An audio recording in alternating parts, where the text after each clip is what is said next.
Yeah, We'll be rolling in here shortly. So he's a veteran. I don't see the comments in here, so should I just go ahead and pull up? It'll be right on your right side of your screen. They'll come up here. Oh, you know what? I've got private chat. There we go. Now I've got it. You know what? It starts everybody off in private chat for some reason. Yeah. I was actually going to ask you about StreamYard. What do you guys think about it? Because I've got to start doing some live streams. I tell you what, we'll talk after the show. Okay. I'll run you through everything, what we spend, everything like that, and how I know Rich from Hello Bass was texting me yesterday or today. No. Yesterday. Yeah. Yesterday. I don't know, someday. Yesterday or today. But I'm going to walk him through some of that stuff too. So he's pretty interested. It's nice to use, that's for sure. Yeah, he had sent me a couple texts last night asking me some questions, and I said, "Man, Greg's the IT guy," so I gave him your information. I wonder if he could go to it. I don't know if I can classify me as the IT guy, but I'm just the guy who pushes buttons. I could probably figure it out pretty good because I am actually an IT guy. I'm a network engineer, actually. So I sound like a truck driver, but I'm actually a nerd. There you go. I was wondering what you did for work. So you're an IT guy, huh? Are you just independent, or you work for a company?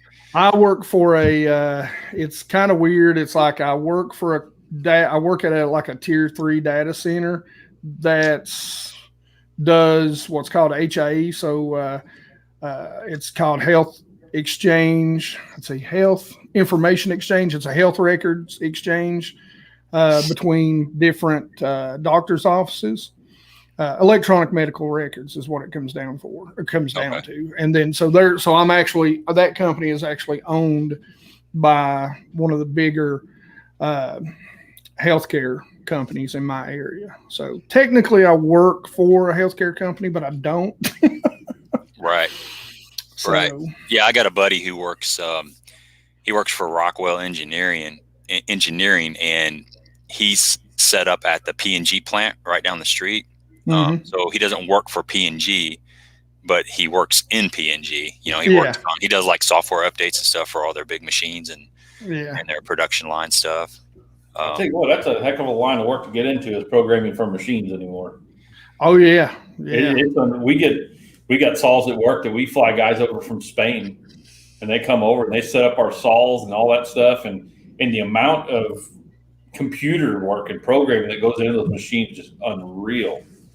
But yeah, it's all global right now. Yeah. Now I'll tell you, I know how to code some stuff, but I hate coding. I'm what's called a Cisco engineer, so I'm your everything that is that communicates and security. You know, your backbone switches, routers, your enterprise switches, routers, storage. You know, that's what I do. So sounds like a whole lot of fun. I hate it. You'd rather be fishing every day, man, doing content. Exactly. I'm the same way, man. The same way. We got some people showing up in here. What's up, Hank Snow and Tom? Yeah, Burr. It's cold, man. We were just talking about that off air, and Hank lives. You're East Tennessee, Virginia. Is that right? I live the closest city that anybody is going to recognize, which is actually about 45 minutes from me, is Bristol, Tennessee / Virginia. It's right on the border. So I live right on the border I live on the Virginia side, but I'm right on the border between the two states. And, you know, even where I live at, I've got Kentucky at 45 minutes the other way, and North Carolina like an hour the other direction, West Virginia an hour. So I live in a little kind of oddball place. No reason to go to West Virginia. There's nothing interesting there. I live there. There's nothing there. Oh, I didn't know you used to live there. Long time ago. Yeah, huh. I hated it up there. It was so boring. There was nothing but mountains. I mean, that's about it. Yeah, there's there's basically nothing but valleys up there. So valleys where the sun never shines. Yeah, and I tell you what, fishing up there. I mean, they got smallmouth up there and largemouth and everything, but they're on such a smaller scale. Yeah. I mean, you catch a 2.5 pound largemouth. I mean, it's huge. Yeah. And you're just like, man, what happened? I'm going back south. Yeah. And that's kind of the way it is, like on the Virginia side. You know, we were talking about things freezing up. So I went out the other day the YouTube life, how grand it is. I got to go out for the one day I had off, but I had to go shoot 6 videos while I go pulling up to the lake, which is some smaller lakes on the Virginia side where I live at. And I literally go to 2 of them. Both of them are froze solid. So, a week ago, neither one of them were froze. So I got to shoot no videos. So now I'm totally behind and grasping for content for the next 2 weweeks. So, yeah. But it's the same way. Those little lakes over here in Virginia, some of them, you can go to and, you're catching, 12 and 13 inches. It's like, oh, toads. Yeah. Hold them real close. Yeah. Yeah. Make sure your Zoom's working that day. Yeah. So how'd you get into fishing? Man, I'm going to show you something. Let's see if I've got it on here. I have been fishing since literally I can remember. Now, I got into, as a teenager in the 80s and 90s, fishing wasn't cool. So I become a rock and roller for a little while, played in a grunge band. But this is literally me and my grandmother, God rest her soul. Holy cow. And that was me at 5 months old. Wrong direction. That's awesome. That's my first ever fishing trip right there. So, I've been doing it for a long time, man. I just always liked it. What's better than being on or around or in water? For me, I love the water. I'm a water dog. And whether I'm stabbing things that live in it in the face with hooks and dragging them out while I'm on it, or whatever, I just love it. Now, as I've gotten older, being a computer guy, I kind of fell in love with because growing up, it was all like, with my papaw, it was all like, trout fishing and stuff like that. And, what's really weird is those small lakes. I've never done a lot of bank fishing ever really in my life, because like around here, number one, if you look at my front door, it's 45 degrees before you see the sky. And it's the same way out the back door too. I live in the mountains. And so there's not a lot of ponds, and ponds that are around, if you get on them, there's either cows in them, or you get on them, the people around here will shoot you and then be like, oh, what are you doing on my farm? It's like, bam, what are you doing on my farm? It's like, diet. Yep. So, sounds about like around here almost. Yeah. But, my papa, he had a little John boat up on a little reservoir called Big Cherry Reservoir, way up on top of a mountain. And so we used to trout fish up there, and we just go up there and, bring the trolling motor and a battery and throw that little John boat in the water and go out there and fish. I remember, seriously, I remember when the Cinco came out, okay? The Gary Yamamoto Cinco, when it came out, we would go up there and was throwing that thing on Shakespeare rods and reels from Walmart that you got the whole combo for $14, right? Yep. And man, just slaying. I remember me and my brother was up there, and we were fishing down a bank, and we were just slaying bass, man, just slaying them. I mean, we were catching 30, 40, 50 bass a day. And there's this guy, and he's trolling. He's in front of us about, 50 yards, and he's got like 5, rigs hung up, where he's dragging around live bait, and we're just wearing them out, and this big storm blows up, and we get on the bank, and he looks at us and he goes, man, what are y'all catching all them fish? Well, I got minnows hanging out here, and I can't catch nothing. And I was like, man, there's Cincos. I gave him a pack of them, showed him how we was rigging them. We was rigging them on a 3/0, EWG, no weight, and just throwing them out there and letting them sink. And we were slaying them and out fishing that old boy on live minnows, and he was just killing him. So, I just enjoy it, man. It's just what I like. I like the puzzle. Catching the fish, don't get me wrong, it's always fun. But, I live for those days when you go out there, and they're few and far between for me.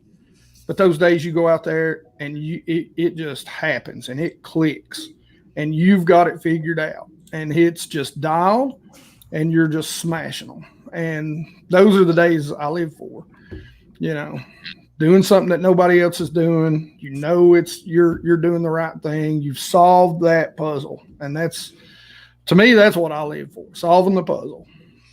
Yeah, you're right. Because I mean, let's face it. You just said it. Most of the time, we're just out there trying to put something together, and it's a lot of work. It's not what we do full time. We're not professionals by any Nope. means. It's a little bit easier for people that are on the water 4, 5, 6 days a week for months at a time. But when we get to go once or twice a week, if we're lucky, it's a brand new lake. It's things change fast in fishing, and it's a puzzle every time. And I enjoy it too, man. Sometimes it's frustrating. Sometimes you think, I was going to ask you, a lot of times it's frustrating for me. It is, as a content creator. It is. Most of the time it is. Like you said, sometimes it clicks. Sometimes you get you start figuring out exactly where you need to go, and you can just jump and you put a pattern together. And but you're always looking for that pattern. You're always you're always going with the mindset of figuring out a pattern. And when you start putting all the pieces together, man, it's nice. But it makes you appreciate those tough days. It's kind of like this snow that we got right now. I was talking to my father-in-law today. I went out there helping him get some heat in his house. And, he was saying that, it wasn't a couple of weeks ago, we were complaining about 40-degree weather.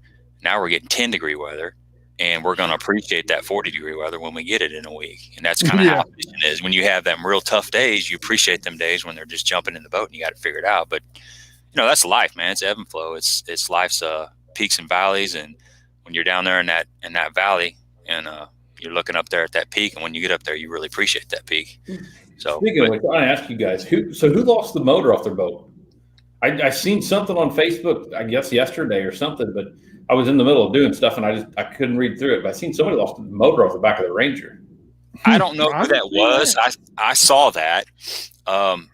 They were talking about the transom just gave away. He was dragging like a 250 Yamaha, and the Ranger didn't sink, so it's good advertising for Ranger on one hand, but bad advertising on the other hand. I'd seen it on there, and I seen something about. I thought it said FLW or something. Like I said, I was in the middle of doing something. I didn't get to read it or nothing. I didn't know if it was one of the pros or not. But Andy Leonard says he missed seeing you at the East Tennessee Fishing Show, BASSGEEK. So I appreciate that. Good news, bad news about that. And I love doing the fishing shows, but this year, because I don't do this for a living, that actually allowed me to save a lot of my PTO, my paid time off. So hopefully what that's going to do is allow me to, be on the water a lot more. So, that's the goal this year. I just ordered which I just found out they didn't order it. So now they've ordered it, and it's going to be like another 8 to 10 weeks before I get my new trailer for my boat. So, traveling is going to be something that I want to do a whole lot. I want to make sure I get out and fish a lot more lakes this year. Going to be doing some upgrades on the old 98 Triton, trying to make sure, like my start switch is just not a bundle of wires hanging over in my cup holder right now. So, trying to get some of that stuff done. I want to get out and do some traveling. So it's going to actually allow me, if things work out the way I want, I always say if things work out the way I want, to be able to come out and fish with a lot of different people and hopefully on a lot of their home lakes and, do some breakdowns and stuff. So. Yeah, that's cool, man. Do some collaboration stuff. Yeah. So Tackle Junkie said you better make it to Illinois. Well, actually, Tackle Junkie, I'm coming up there. We've done laid it out. One thing I'm going to do is I'm going to drive up there and bring in my boat, so we can use his boat. His is newer than mine, so I'm going to pretty much insist we use his boat. Got less hours. There you go. Hey, I'm just throwing this out there. If his buddy Mike goes, don't get in that boat. Dude, go and Tackle Junkie, trust me. And then from there, what I hope to do is go on out to Illinois, and from what I understand, ain't too far, and go fishing with Debo for a little bit. So, Debo's up in Iowa, right? Yeah. Okay. Well, that sounds like a fun trip, man. I'm not too far off the road either. So Well, keep that in your back pocket, man. We'll make a detour and roll. Shoot. Yeah. T. Harris says it was great to see some tournament coverage this weekend with, this was the first tournament of the year, the Bassmasters and stuff. And man, I watched a lot of it. I was kind of addicted. I was ready for it. It felt good. And man, I was pulling for Menendez, Mark Menendez. Yeah. Veteran. He's a good dude, man. And I actually texted him a couple times and he said he was going straight to the massage parlor because his back was rocking. I mean, he was out all last year with a medical exemption from his back. And this is the first tournament he's been in a year. And, I don't know if he was ready for 4 straight days of it, but he kept catching fish. So he had to keep going the next day. So makes it a little easier to stay in it. Yeah, no kidding, man. But that was a good tournament. Really good tournament. That was a good tournament. They were down on what is it? St. John's? What is it down there that they were fishing? St. John's. Yep. And then on Okeechobee you had what used to be the FLW tour. What is it now? The Bass Tackle Pro Warehouse Circuit. Yeah, Bass Pro Circuit, I think it is. Something like that. They were on Okeechobee. And then there was one of the Opens or one of the Toyota series up on Gunnersville too. So yeah, I was kind of streaming those. Keep that under your hat, though. I was actually at work, so.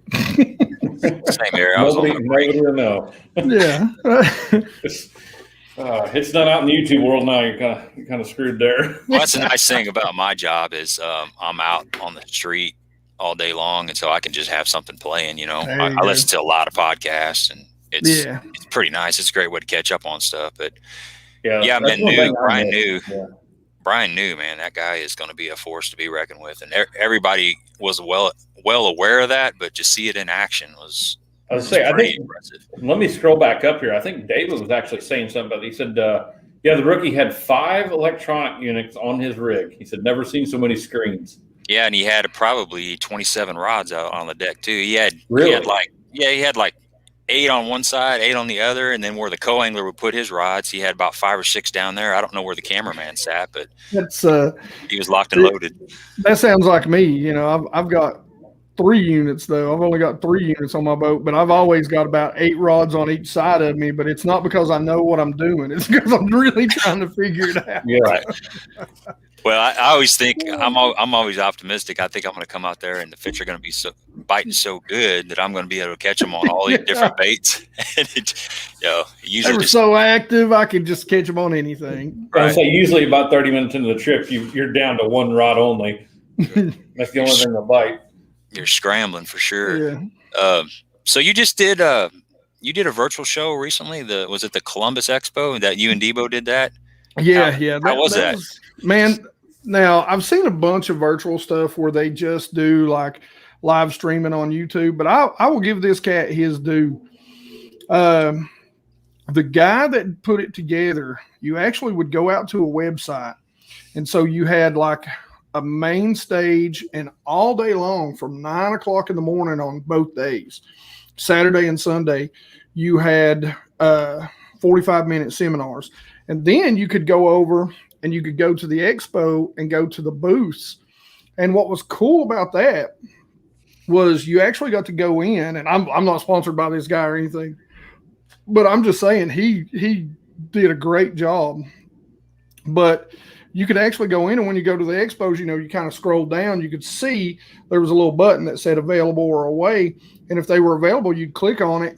And you could actually sit there just like walking up to a booth and talking to them. It was a video conference. So you'd sit there and they would have their booth set up. And you just sit there and talk to them about their products. And they'd tell you what deals they had. And it was like being in an expo, but you was sitting on your butt and, your pajama bottoms at the house. He did a good job, man. I don't know how or who helped him out coming up with that. But it was literally a virtual expo. So it was pretty neat. He had said he's probably going to carry on with that sort of thing, next year, even when you're able to have the live expo. And I was like, dude, that's awesome. So, So are they planning on doing the live and the virtual next year? Yeah. Okay, yeah. Gotcha. So that's pretty neat. Wow. Yeah, that's a great idea. I mean, that's good. Yeah. That's a good good way to have like a one-on-one with somebody and really get down to the nitty-gritty about their baits and stuff. And you know, that's one thing, you know, we were talking about this before we jumped on air too. You know, one of the things I love is being able to go find, because I always tell people, I use this example because, you know, even the younger guys know it. You know, Z-Man didn't invent the chatterbait. They bought it off of a guy, you know, who, you know, created it and was selling it at expos under a totally different name.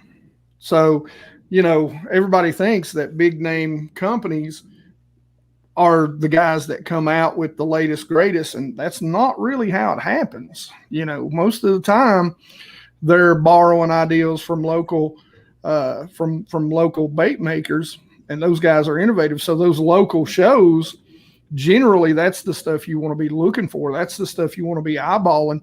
You walk past that thing because just let's think about it. Imagine never having seen a chatterbait and walking by some guy with a booth with a chatterbait sitting there. You're going to look at that thing and go, what in the blank is that? I'm not buying that. That looks dumb as, you know, whatever. But, you know, those guys. So, you know, those local, those expos, man, that's what I love about them. And so being able to do that virtually, now you can go to other regions and find baits that are, you know, conducive to what they do, or just stuff like the Demiki rig that I did. That was a bait until they did, you know, the elites came to Cherokee. Nobody had ever heard of that rig. Yep, you know, that's where I heard about it.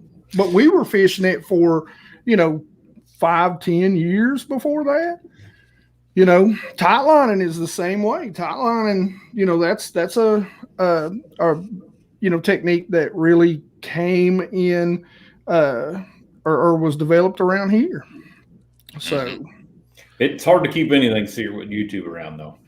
It is. I mean, everybody, and you got to think about it. Everybody's looking for that new and upcoming content, something that everybody else don't have. And if they've got, I look at a lot of guys at Kentucky Lake. You know, you're talking about having, you know, different people producing different baits at certain places around Kentucky Lake. There's all kinds of them like that. Oh yeah. And you let one guy out there that gets to be buddy with some of them, it's going to come out sooner or later. Oh yeah. I got a story about the swing jig. Oh. I fished. It's exactly what you're talking about. Same kind of thing happened. I fished a BFO with the guy. I can't remember his name, but I want to say he was from Ohio. But we were fishing on the Ohio River, our Smithland Pool, and we ran down a lock through, and we ran up the Tennessee River on the backside of Kentucky Lake Dam, and we got to talking. And come to find out, he had developed the first swing jig. Okay. And somehow Tommy Biffle got a hold of it. Okay. And he took it to Gene LaRue, and they started mass producing it. And even though this guy had a patent on it, they said, the hell with your patent. We're going to produce it anyway. And we got more money than you, and we'll put you out of business. There's no way you're going to sue us.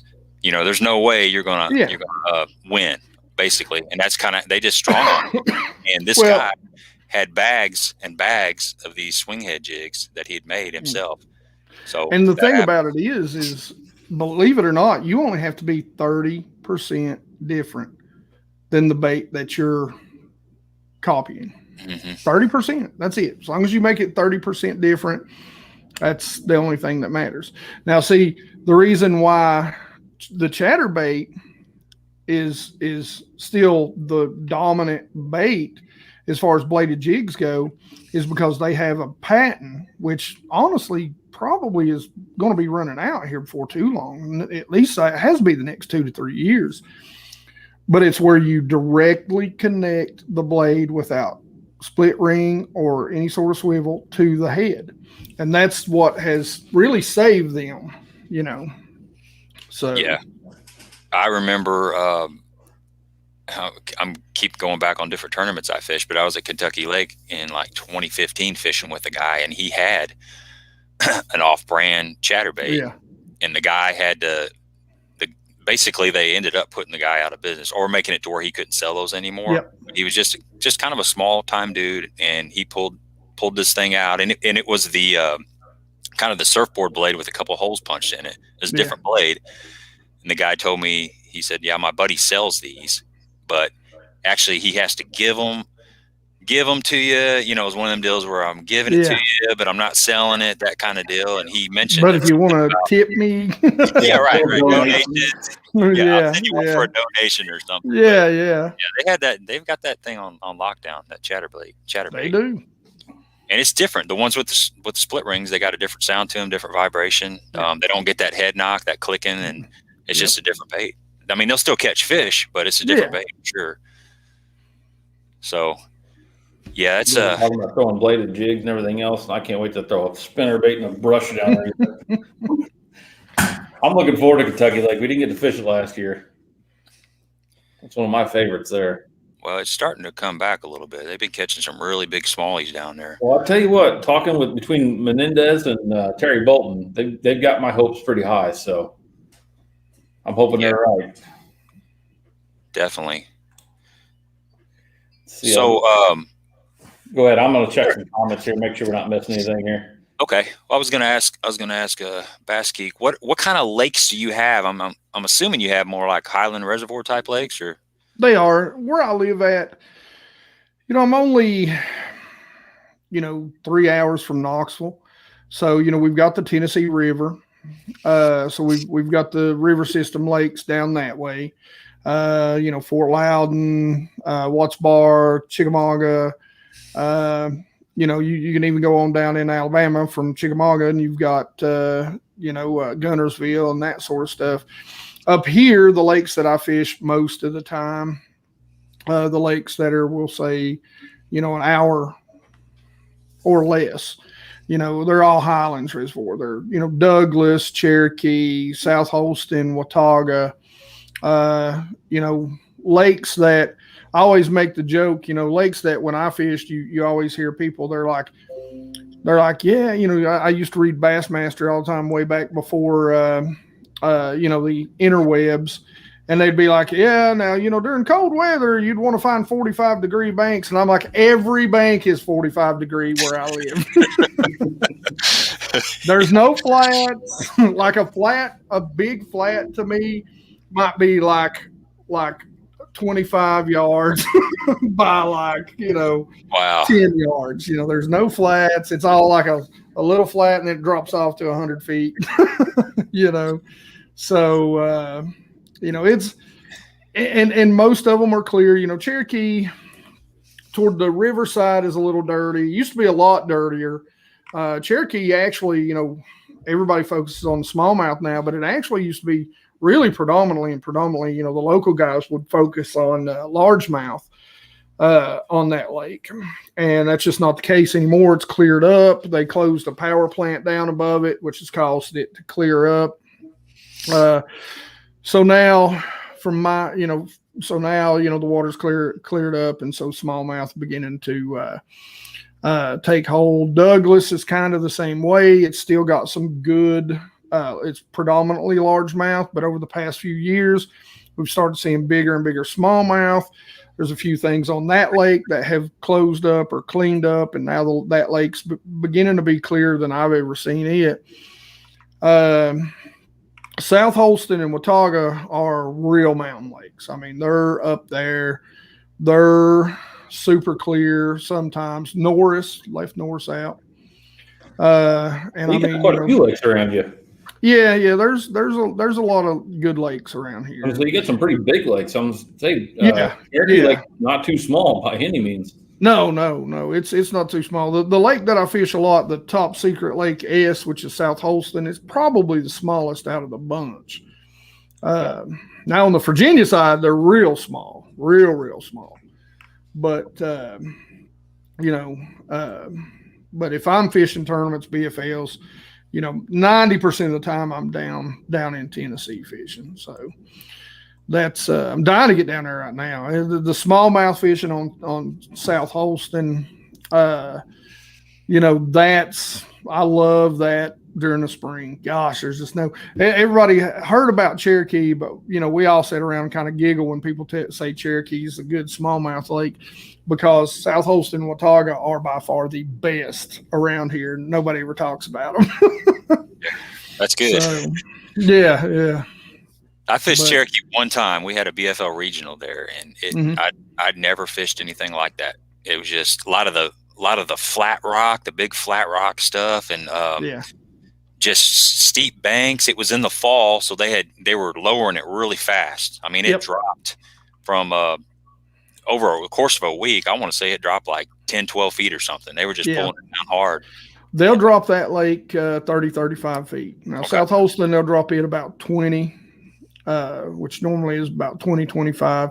Now, you go on down to Douglas, which is real close. Douglas, they'll drop that lake 35, 40 feet. Jeez. So, yeah. You ever get over to Cumberland? I've fished Cumberland in a few BFLs. Like, I love to fish the Mountain Division. And so I fished the Mountain Division. It's been a few years back now. We've been in the process of building this house, and I've not been wanting to spend money on tournaments and travel and stuff. So, which is killing me because I'm dying to go fish some tournaments, man. It was so close. I was going to fish the Mountain Division this year, and their first tournament is on Dale Hollow, which I friggin' love Dale Hollow, man. I love Dale Hollow. So, but I fished Cumberland, a couple times that year. And that, you want to talk about a real Highlands reservoir? Like, they're steep here, but that lake it's real steep. I mean, it drops off to oblivion in most places. It's crazy. Last year, we went down to the Knoxville show. Went down with Isaac and everything. Yeah. And we were on our way back, and we went by Dale Hollow. And I tell you what, if I wouldn't have been damn near on my deathbed from that weekend, I would have loved to stop there just to throw bait in there. Dude, I love that lake. I love it. Yeah. That was a bad weekend there. Oof. Let's give a few shout outs here. We got Jay Beffis in here. See Hellabass on her. Nate's here. Tom, I think I mentioned you earlier. Got Ronald in here. Yeah, Bob's in here. Yeah, Bob's talking about ice fishing. I'll say Fulmer Bass was in here. I seen him here earlier. Yeah, smallwater charter. I saw him. He ran across a big one. He caught like an 8-something the other day. He's down there in Florida though, where the big ones are at. Yeah, he's on Okeechobee, I think, isn't he? Yeah, Okeechobee and that other place that I always forget. That little Donkey Land. Donkey Land, that's right. I always say every mud hole's got a 10-pounder in Florida. Yep, pretty much. Yep, they get all year to grow down there. They can be stingy though, man. They can be really, really tough to catch. Say Hellabass. What did he say? He was talking to Tom. Okay, I see it now. I'm gonna say hey to Hank Snow too. He said hey to me earlier, and I keep forgetting to say hey to him. I didn't even see Hank on there. Yeah, he was on there earlier, yeah.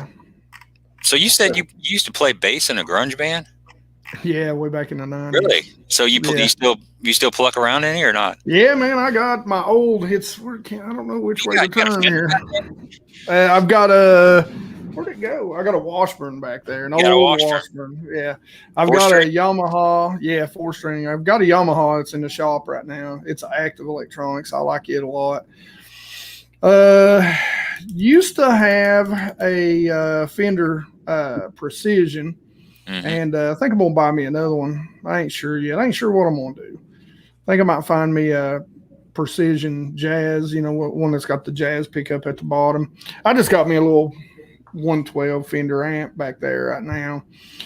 Don't. Guitar, I'd have to get one of them 2-string guitars with about 4 inches apart because my short, fat little sausage fingers can't get between them wires. That's why guys like us play bass, man. That's why guys like us play bass. Yeah, I can't do anything. I got some fat sausage fingers. Guys, I've got fat fingers, man, but they're real long, dude. So yeah, mine are. Yeah, the guitar. Every time I'd pick up my buddy's guitar, he'd just look at me and go, "It just don't look right, bro. It just don't look right." Yeah, man, I'm always hitting the other strings when I play guitar. Yeah. I got to really get like this on them instead of I don't know. It's just you got some really long fingers too. Yeah. So he'd be a good bass player, man. Yeah, well, I play bass. I play bass. Cool. Yeah, that's why I was watching. I was watching one of your videos. It was actually the one where you were. I think your most recent one where you were showing the room behind you. And I saw that bass over there in the corner at that little amp, and I said I'm going to ask him about that. But yeah, I got a Fender. Got a jazz bass. It's a I think it's like a 92 Japanese model. It's got Lakeland pickups. The guy I bought it from, the drummer that I play with, his dad was a really good bass player. And he knew a guy that worked at Lakeland and had these custom pickups made for that bass. So my buddy Jeremy, the drummer, had the bass over at his house for a couple months, and I was over there in his studio playing with him. And I said, man, you got to let me play that bass. And I just fell in love with it. And I said, ask your dad if he wants to sell that. So long story short, he sold it to me. And that thing has got, you can get so many tones out of that jazz bass. It's got a real woody sound. It's got a distorted sound if you really get in it and dig it. And then I got a Music Man too. It's a Music Man Sterling. They're both 4 strings, and the Music Man's got that real good high end to it. It's got active pickups in it. And then I'm the same way. It's a little rolling cube amp. It's like a keyboard amp. It's got I think it's got a little 8-inch speaker, maybe a 10-inch speaker. Yeah. And then I got my big stuff. I got like a 15-inch cab, and I got 4 Hartke aluminum tin. Yeah. I don't have any of that anymore, man. That band, we kind of all, back in the 90s, sex, drugs, and rock and roll when you were young, Right. And we were doing real well, and then it just kind of all fell apart. We were just, and so I just kind of walked away and sold all my stuff. and I haven't played in years, and just was like, you know what, I'm back, we're in this house, lived in a house that was small, really didn't have the room to play. And so here I was like, I've got enough room to, get me a new little bass amp and, drag the old Washburn out and the old Fender out, or the old Yamaha that I have. And it's got active, man, it's like that. It was a cheap little Yamaha, but golly, man, with those active electronics, you can get such a range out of it that it's pretty neat. And man, I just sat down and started playing and realized, golly, it's been a long time. My brain still says, oh yeah, man, you can still play it. And then it's like, and you're like, oh Jesus Christ, that's horrible.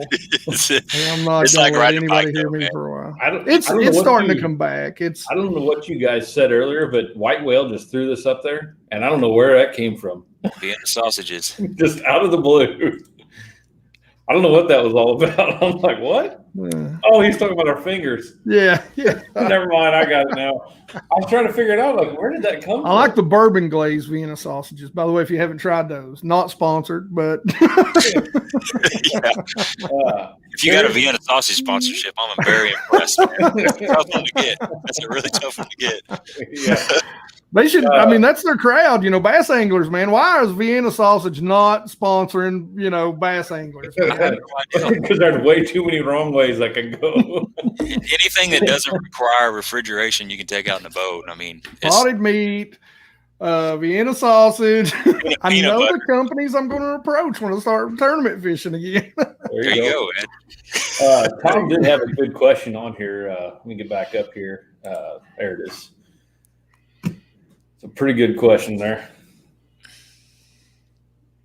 Yes, the Ganter rails. Now listen, I don't know how much experience you've got with the bigger ones, but the juniors from the time that the bass go up on the beds until the time that the bluegill are on the beds, great little swim bait. The big ones are too, but I always say start with the small ones. It's kind of a match the hatch thing. There's a lot of big ones, but a lot of times what you find is those big females are up there doing their deal, and then you've got all the small little males that are running around the bed. So you throw that one up there, reel it by their bed, and just kind of let it drop off, into that oblivion, and that's where your big bass will sit, and they will crush it. Now, when the bass are starting to get on their beds, that's the thing they don't like any sort of gill or panfish to be up there. So you can get some cheap bites out of that. Oh, I got to call out. Hall finally made it in here. I got to call out Phil Meyer right here. He said frog bite today. So Phil lives in Missouri, and he's down in Florida. He went down to Istapoga for a couple of weeks. Yeah, so he's down there with shorts on and T-shirt catching frog fish. I'm jealous, man. Way to rub it in. He's gone. Hey, I don't blame him. Yeah, well, No, I'm out of this one. Rubbing that in. James said the Redmond attorneys always gave out Vienna sausages. Is that right? Huh. Wow. Somebody else was talking about the Demiki rig and how it was going to play in upcoming tournament. I don't know if you guys caught that comment. It was way back up there somewhere. No, I didn't see that one. Here. But so that's just reading that comment. That was the first video, and I think I told you this, Hank, when we talked a couple times. But that was the first video I saw of yours, was the famous Demiki rig video that you did, and that opened my eyes. And I think it was about the time that they had the Cherokee tournament, somewhere around there. It was right after, man. You got to jump on that stuff. That's right. That's right. I knew everybody else and their mama was going to jump on the Demiki rig and do a video. They did, man. I mean, listen, I don't mean to pass shade. Me and him are friends, but one of the first guys that put one out is like the Fluke Master, Gene, and he's in Florida talking about the Demiki rig, and I'm like, no, that ain't it. Then I seen Mike Iaconelli, and he's talking about it, and he's confusing it with tight lining, and I'm like, Mike, you wrong, bro. I put it in the comments. I'm like, bro, you're wrong. That's the tight lining. You know what? That brings up an important topic. I think about people that talk about techniques that are so regional specific, like you like a floating fly. You think of Dale Hollow. You talk about tight lining. You talk about the Demiki rig. So there's definitely an advantage, I think, of someone that is talking about that's from the area where it kind of got notoriety from. So I'm with you on that. Florida guy, I don't know. I don't know about the Demiki rig down in Florida. No, it's just not deep enough down there. Right. And they're feeding on bigger. That's the thing. The Demiki rig, and I'm going to answer, no, it will not play on Fort Loudon. And for this reason, that down there will be a crankbait slugfest. There might be some guys throwing some swim baits. You got to remember now, that's the same lake, which I don't understand why the elites go to it, because that lake is not great. And on either side of that lake, you got Watts Bar, which they've stocked with F1s and has grass in it. For you guys that don't know what F1s is, that's the Northern Florida strain hybrid. So they're Florida strain. That's what's in Texas, actually. Texas don't have Florida strains. They have F1s. They were the ones that actually kind of did that. And then you've got Chickamauga on the other side so, I mean, I don't understand. I mean, I get it. I know Fort Loudon is right there in Knoxville, and I'm sure that's probably why they do it. But that will be a flat-sided crankbait. Well, they can't use a rig. Swim baits may play, and you may get on a good jerk bait. I don't think they'll be quite ready for flipping, but what you'll end up seeing is guys fishing humps and just these, I don't know, kind of shoaly type things. I don't know how to explain them, but that's what they'll be doing. It'll be flat-sided crankbait, stuff like, the aughts, the OG, the new Rapala, that sort of stuff. Those medium divers and those jerk baits, any sort of a rattle trap might play in some of the flats, because there's plenty of flats down there. But that's kind of what that'll be. That's what that lake will be. So you're still going to have probably mid 40-degree water temps, I would imagine. Do you probably 50. I'd probably say 50. Okay. Yeah. Low 50s. And I could be wrong on that. I'm dreaming about 40-degree water temps. Yeah, no kidding. I'll be just happy when I can see the water. Yeah. So something flat side like that. Yeah, That's exactly. a 1.5 flat, but hey, I got one like that. I bought me a bunch of 1.5 flats. But that's exactly it. Yeah. Hank, did you probably didn't watch it, but we had a couple weeks ago, we had Bag 5 Baits on here, Mike Russell. Have you seen some of his work? No, I haven't, man. Oh my God, that dude. I'm going to go look. Yeah, have a look, man. That's just one of his crawl patterns. He's got a ton of really, really intricate painting I see stuff. that kind of, is that a little bit of purple iridescent in there too? Yeah, you see how you see these spots kind of pop out when you turn them? Yeah. Yeah, on the back. Yeah. It's pretty impressive. He's got a lot of little magic kind of tucked in these little baits. So I'll tell you what, for a crawl pattern, I don't think you can beat that guy. I mean, he is so detailed in all of his baits. I still got mine up here because they haven't gone anywhere. Yeah, I like that brown crawl too. Boy, he is nice. Phenomenal. And that's all freehand too. And he'll tell you, he was like, you know, a lot of guys do it with pins. His is all airbrush. Wow. And I mean, some of his lines are phenomenal. Yeah, it's good stuff. So the flat side is going to be the deal, though. I think, you know, the DT series, that sort of stuff. You know, they, and depending on how muddy it is, you may see some rock crawlers, some wiggle warts too, that sort of stuff. If there's some wind, I think that'll play. To be honest with you, I think you're going to see a lot of the same stuff that they did when the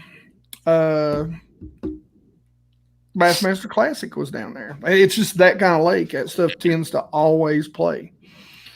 So the first 5 baits I'm going to throw, I'll tell you what the first is, and it's going to have 5 baits on it, and it's going to be an A-rig. Nice. And from there, you know, it'll be, you know, some swim baits, you know, Kitech style, because the water temps up here are still going to be mid to, if I'm lucky, upper 40s.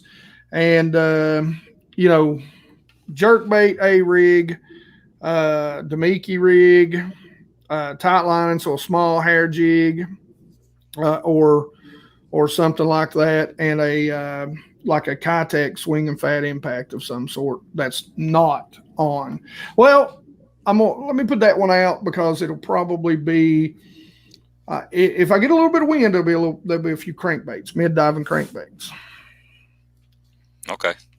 Yeah, that's all still kind of winterish baits, you know. Yeah. It is still cold. That's kind of I'm in the same boat as you because we got ice too. I was trying to think of what 5 baits I'm going to break out, and probably the my first one's a sledgehammer. The second one's a big drill and a chainsaw. Yeah. No, the jerk bait is something that's gonna be in play for at least another couple months. I mean, even in the pre-spawn, you know, those fish start staging on those points. You got to keep that jerk bait. That thing's, you know, I always put the jerk bait away, just like most people, you know, when the water gets warm. And I think it's because there's so many other options that become available, and you got all this stuff that you want to use it all, that you forget about the jerk bait. But it's been proven over and over that it's an all year long bait. It just gets put in the back of the closet. Yeah. Now I don't put the jerk bait away. Now, when we really get close to really them beginning to pick that area, you know, they start moving up, I'll put it away then. But then right after the spawn, I have had some awesome days, and you know, with a jerkbait, and I like a floating jerkbait after the spawn. So post spawn, and I always say, have you ever seen it when these bass, after they pull off the beds, you drive by and there's a blowdown, lay down there, and all of a sudden you see a 3-pound bass just hiding under a limb that big around. It thinks it's hiding. Yeah. That's when you want to do it. Stay back off of them, throw that jerk bait, a floating jerk bait, really work those lay downs, that sort of stuff, any sort of wood cover, because what you end up with is some bigger females and bigger males that are recovering after laying their eggs, and they'll sit there in that. But now if they see you, you know, and again, I fish a lot of really clear water, you know, so you need to make a long cast, and, you know, you're throwing that jerk bait over that, you need that one that's rising. So it's, you know, doing this, and it comes right down by them. They'll just reach out and grab it. I about cried. I had 2 4-pounders on a Rapallo shadow wrap. They're called the shadow wrap shad. So it's more of a shad profile. And I was fishing the deep diver. I had 2 4-pounders on it. Lost one right before I started to net him, and then lost the other one when I knocked him off with the net. You need a better net man. Yeah, I do. That's why I boat hop everything. I'm a much better boat hopper than, single net man, catching and, netting at the same time. Don't work. Yeah. Get them going and just keep them coming. Flip them in a boat, man. It's the best way to do it. My buddy in South Carolina, he's like, now I'm telling you, man, I got this buddy in South Carolina, and he's got this big boom, and, sounds like he's from Charleston. He's like, boy, let me tell you, I've never seen nobody that'll boat hop a damn 5-pounder. Sounds just like it. Get your attention. Yeah, man. If they're coming, man, I keep them coming. Yeah. You just got to learn. Use their momentum. It's like karate, which I know none of, but I've heard that you use their momentum against them.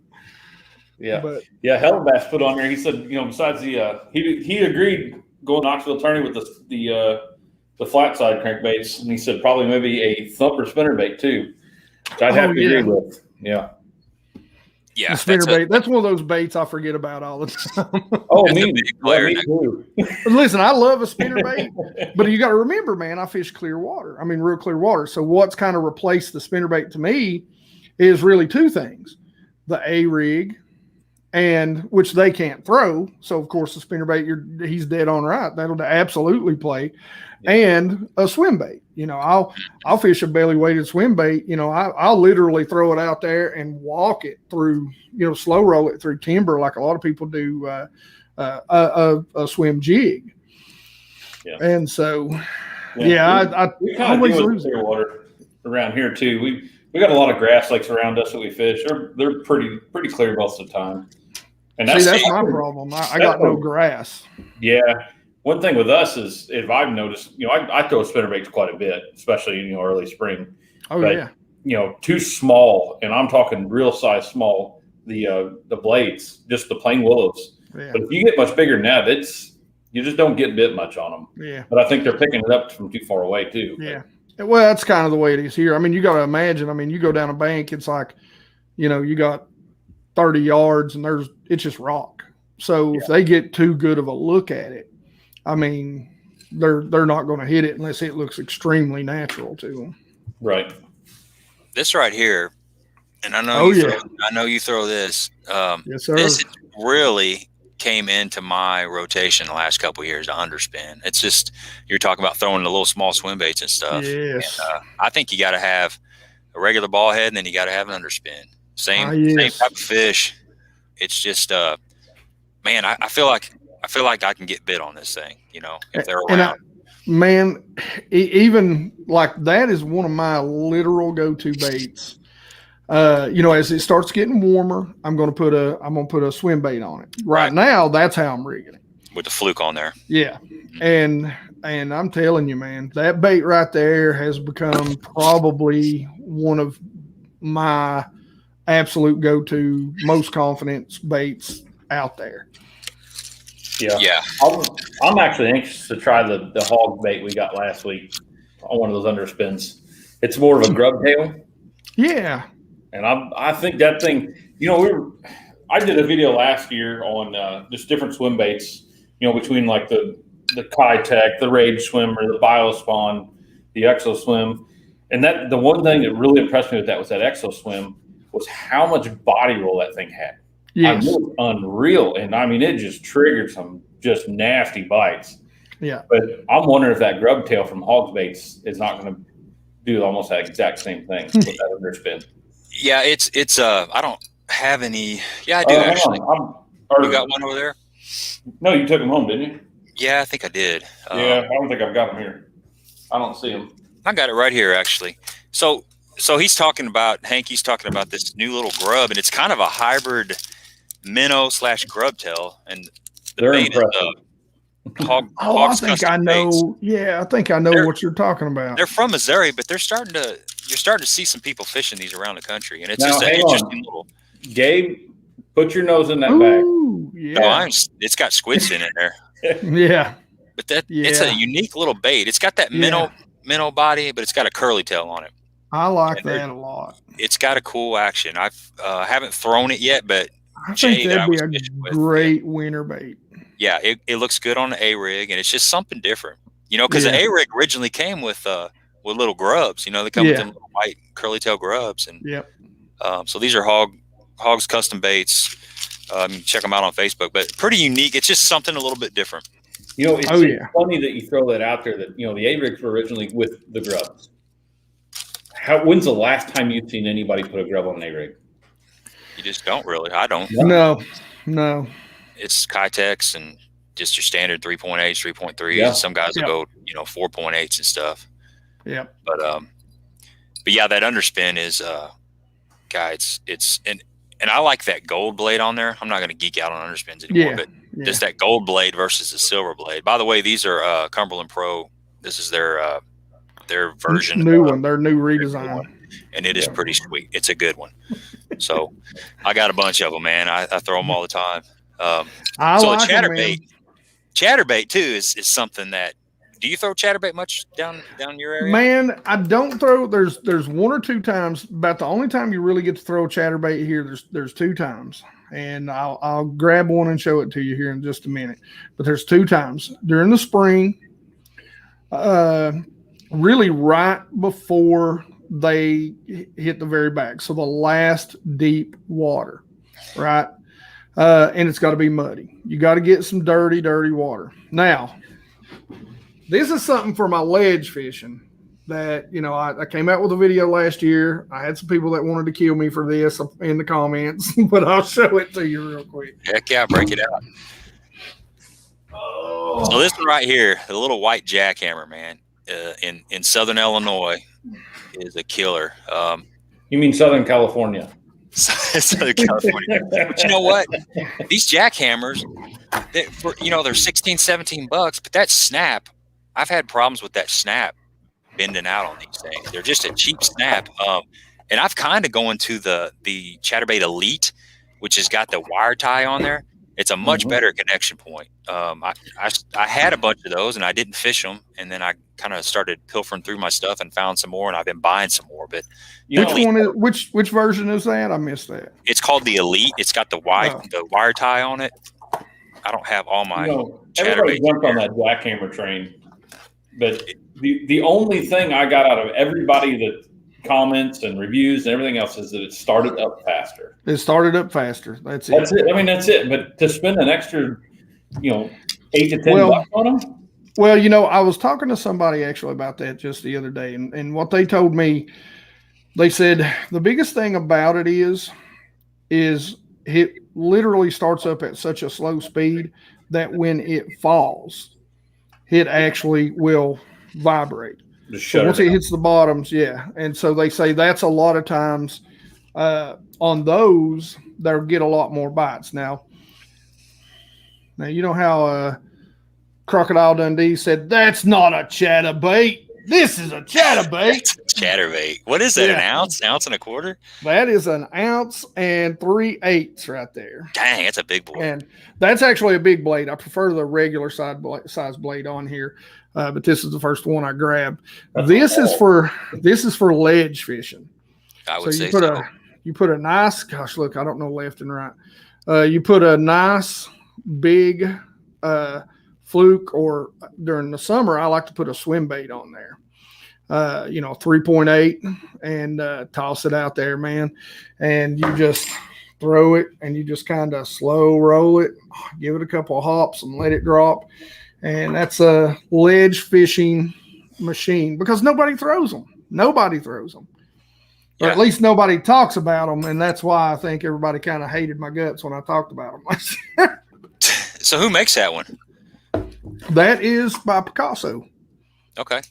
And something I like about Picasso is they actually do connect straight to the bait. Let's see if I can get this in. But it's, gosh, look at me. It's like this totally different connection. It's like they've boated over somehow. It's got like a little D-ring on it, doesn't it? Yeah. That's interesting. So I mean, it starts moving pretty slowly. So it's you pretty throwing neat. that on 17-pound test? Yeah, I'll throw it 15 to 17, and I've got a spoon rod by Dixie Custom, and generally that's what I'll throw it on. I've got a couple of those now. Yeah, Mario said he uses that at Ken Lake with a Jerky J trailer. Yep. Yeah, perfect. Yeah. So here's that Chatterbait Elite that I was talking about. Just you can see the line tie. Yeah. That's a lot heavier duty. Yeah, much better line tie. Yeah, it does. It makes a big difference. I mean, you know, the jackhammer, you pay $16 for a chatterbait. You shouldn't have anything go wrong on it. The skirt's another problem on the thing sometimes. But yeah, David said they were $12 the whole month of December.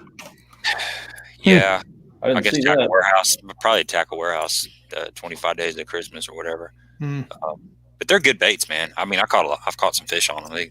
They're different. They come through grass a little bit better sometimes. I don't know what it is. I don't know if it's in my head or what, but I'm not going to say they're worth the money or they're not worth the money, but I do think you should have a couple in your box. Oh, yeah. It's kind of like the old Mega Bass jerkbait. You know, is it really worth $25 or not? Well, yeah. Depends on how many casts you get out of it. Right. Yeah. So that Demiki rig, I was wanting to touch on that a little bit. Is that strictly for smallmouth, or will that play for largemouth and spots and stuff? Or I've not caught as many largemouth on it. The big key, I think, when it comes to largemouth is the bait that they're keying on. I've caught some good largemouth, but most of the time during the wintertime, those largemouth around here, the lakes that I fish, and again, talking about my buddy from South Carolina, he fishes a lot of those lakes in North and South Carolina where they've got the blueback herring. And so those largemouth and those spots down there don't really relate to structure or cover. They relate to the bait fish. And it's kind of the same way up here with the smallmouth. The smallmouth relate to these giant schools of shad. And, most of those shad are 3 inches. So, if you're in a place where, the largemouth are focusing on 3 inch, shad, which Demiki now, my buddy doesn't make them, Bass Munitions with Richard, but Demiki makes a bigger head and a bigger, like I said, it's basically a fluke bait is what it is. It's a soft jerk bait. It's just the one that we use is a 3 inch. It's predominantly, to me, a smallmouth spot deal, so I've caught some good largemouth on them, but the lakes I fished and I've used it most of the time really doesn't have largemouth. And largemouth, you most of the time have to really drop it to the bottom and let it just dead stick sit there. The smallmouth and the spots are so aggressive that, when it starts coming down, I mean, they'll come out of, 40 foot when it's 10 foot down and meet it in the middle. They'll come flying to it. So, and what it represents is a dying bait fish. A dying bait fish that's falling down, and it's an easy meal to them. And what you want is when they're grouped up, because when they're grouped up, even in cold weather, they get super competitive. If there's one dying bait fish, 8 of them are going to come up after it. So. Mm-hmm. Do you have a Demiki laying around there anywhere close? I did have. Share my screen here. Probably put them all up. Let me grab one. I know where they're at. Okay, sounds good. Just so the folks at home, I imagine a lot of people know what they look like, but it's basically the armor shad is what most people put on, or that's kind of the bait that got it all started as far as I know. But it's just it's a jig head with a 90-degree line tie, and it sits horizontal. Typically you're dropping it underneath the boat, kind of fishing it like you would a drop shot. You're just kind of holding it there, and you're trying to get that fish to come up with it. And Hank will talk more about it. Yeah, that's an underspin version of it, but right. That's the head. that Demiki head. So, and I brought my Demiki A-rig box here, but I've got it all full of A-rig stuff, and all the Demiki stuff is that's scattered over there. Yeah, that's it right there. From what I've learned is it's real important where the weight of that jig head is to get it to sit horizontal. I think that's the deal. I mean, you would know a lot more about it than I do, Hank, but this is the one I use most of the time. I like those heads, and those heads, believe it or not, were actually copied from this head. Demiki sends their guy to a very small show in East Tennessee every year. And when he seen these, they come out with that. And then a year later, he makes one that's got a blade under it. Well, a year after that, they come out with one that's got a blade under it. God, snipers. But I mean, that's how it works, man. Yeah, it is. Here's the one that we're talking about, had that underspin. Yeah, exactly. Yeah. So you'll notice, I mean, on this head, the head itself, the front of the head, it's really thin here. And then you turn it around to the back, and right there's all your weight. And what that does is when you're dropping, most of the time, I mean, I'm catching fish 30 feet. And then as it gets colder, we start getting into the low 40s, upper 30s. I mean, it can be as low as 80 feet deep. Jeez. And yeah, so what you want and why this is here, when the water pressure starts pushing against soft plastic, if you've got just a weight forward head, so like just a ball head jig, what ends up happening, the deeper it gets, the more that plastic wants to expand out, the more buoyant it becomes, and it starts just standing up like that. So, you want it to try and stay vertical or as vertical as you can get most of the time, or horizontal most of the time. You don't want it doing that. And I mean, you can see, I mean, with those baits, I mean, my hand is barely moving. And that tail never stops. That's why 90% of the time you're just dead sticking it. Because, I mean, what's that tail? That's just for me talking. So, my favorite colors, this is my favorite one. Now, Demiki makes the armor shad, but this is my buddy from Bass Munitions. He makes those, and he makes a color that nobody else makes, and it's this little sour grape. Yeah, I like that. That looks good. And yeah, so it's a purple and almost like a green on the side. And I'll tell you what, that's also for smallmouth my favorite A-rig, which in the dirtier water, the daggone largemouth were crushing it on me last year. So I caught some really good largemouth on that A-rig. I got on that bite a little bit late, but I know she's coming now. I'm gonna be ready for her this year. But I mean, that's really it. You're fishing vertical. For all you guys up north, I tell people all the time, it's ice fishing. I mean, it really is. It's ice fishing on open water. That's all it is. You're dropping a little tiny bait down there. You're holding it still, maybe barely jigging it, and you're just watching the fish come up to it. And then when they come up to it, if they just sit there at it, you just raise it up a little bit, see if they come up. If they sit there at it, you raise it up a little, they come up. Then if they sit there at it, you raise it up, they come up. And what ends up happening when you're ice fishing, the higher you get them in the water column, the more likely they are to bite. So that's what happens with this. It's the same sort of thing. Now, sometimes you can get them to bite, they'll come up and you just sit there for a little while. And then what I'll do, I don't like to do this, because what ends up happening is now your rod tip's high, or if you just jerk it even a little bit, your rod tip's high, and so you're trying to set the hook.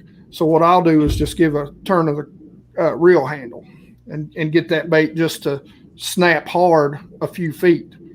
And sometimes, man, when they do that, wham, they hit it. So are you fishing that on a 6-pound test, 8-pound test? 6 pound is what I generally fish it on. And I like a leader, but it really depends on how deep I'm fishing it. Most of the time, I mean, I say a leader, it's really not a leader. Most of the time I'm gonna have a minimum of 30 feet if it's not 50 foot. I prefer 50 foot, and then some sort of high vis, because I'd be lying to you, because I mean, you're dropping this right down beside your trolling motor, and you know how those low sky days can be on that water, and that water's reflecting that gray, and you got that 6-pound fluorocarbon. You're like, I don't think it's in the trolling. Ow! Yeah, exactly. The times I've done it, I had a lot of problem with line twists. Is there anything you do to combat the line twist? Not throw fairy one. Well, I mean, on this you have to. On this, you have to. I mean, you're going to get line twist. The biggest thing about it is just, you're not casting. So, as far as line twist goes, I mean, you shouldn't have a problem. The most time if I'm casting, as I'm pulling, as the boat's kind of slowing down as I take my foot off, I'll toss a little bit in front of me, but I'm not casting that out there. 90% of the time, I'm either just barely tossing it out 3 to 5 foot in front, or I'm literally just popping the bail and dropping it. So, you shouldn't have line twist. I mean, you're going to get line twist, but you shouldn't have it to the point, especially with 6-pound, where it's really causing you any trouble, Okay. And then, as always, get you some real spray and let it have it. Yeah. I mean, I know it's not the greatest, but, out in that cold weather, sometimes that's just what you got to have. Yeah, you got to have it. That's been kind of a hot topic on Facebook the last couple of days is the real magic or the line treatments and stuff. And you can tell everybody's got cold weather and they're still wanting to get out there. But so are you fishing that on a soft tip rod, like a drop shot rod, or you want something with a little more beef to it? I'm fishing it on a 7 to a 7.3, and I'm fishing it on a medium rod, but I like a fast to extra fast tip. And when you get out straight vertically with a 3/8 ounce. Now I'm a 3/8 ounce. That's, like I said, 20, depending on how clear, I might go to a quarter, but if we're 20-25, I might go to a quarter. But 90% of the time, I'm starting out with that 3/8 ounce, quarter, 3/8, half ounce. So, I mean, it's not a finesse bait weight wise, So you want a good tip that's going to be able to handle it. That's not just going to, be bowed up. And then on top of that, those smallmouth, the bite normally happens, I'm pretty much like this. They come up, they get it, and they set the hook on themselves. It's, I'm just old school, so I set the hook on everything anyway.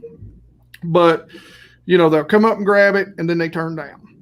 And, that's a teeny tiny little hook with, and the key is, I mean, one of the biggest things is there's not much of a barb on there either. So you have to keep them tight.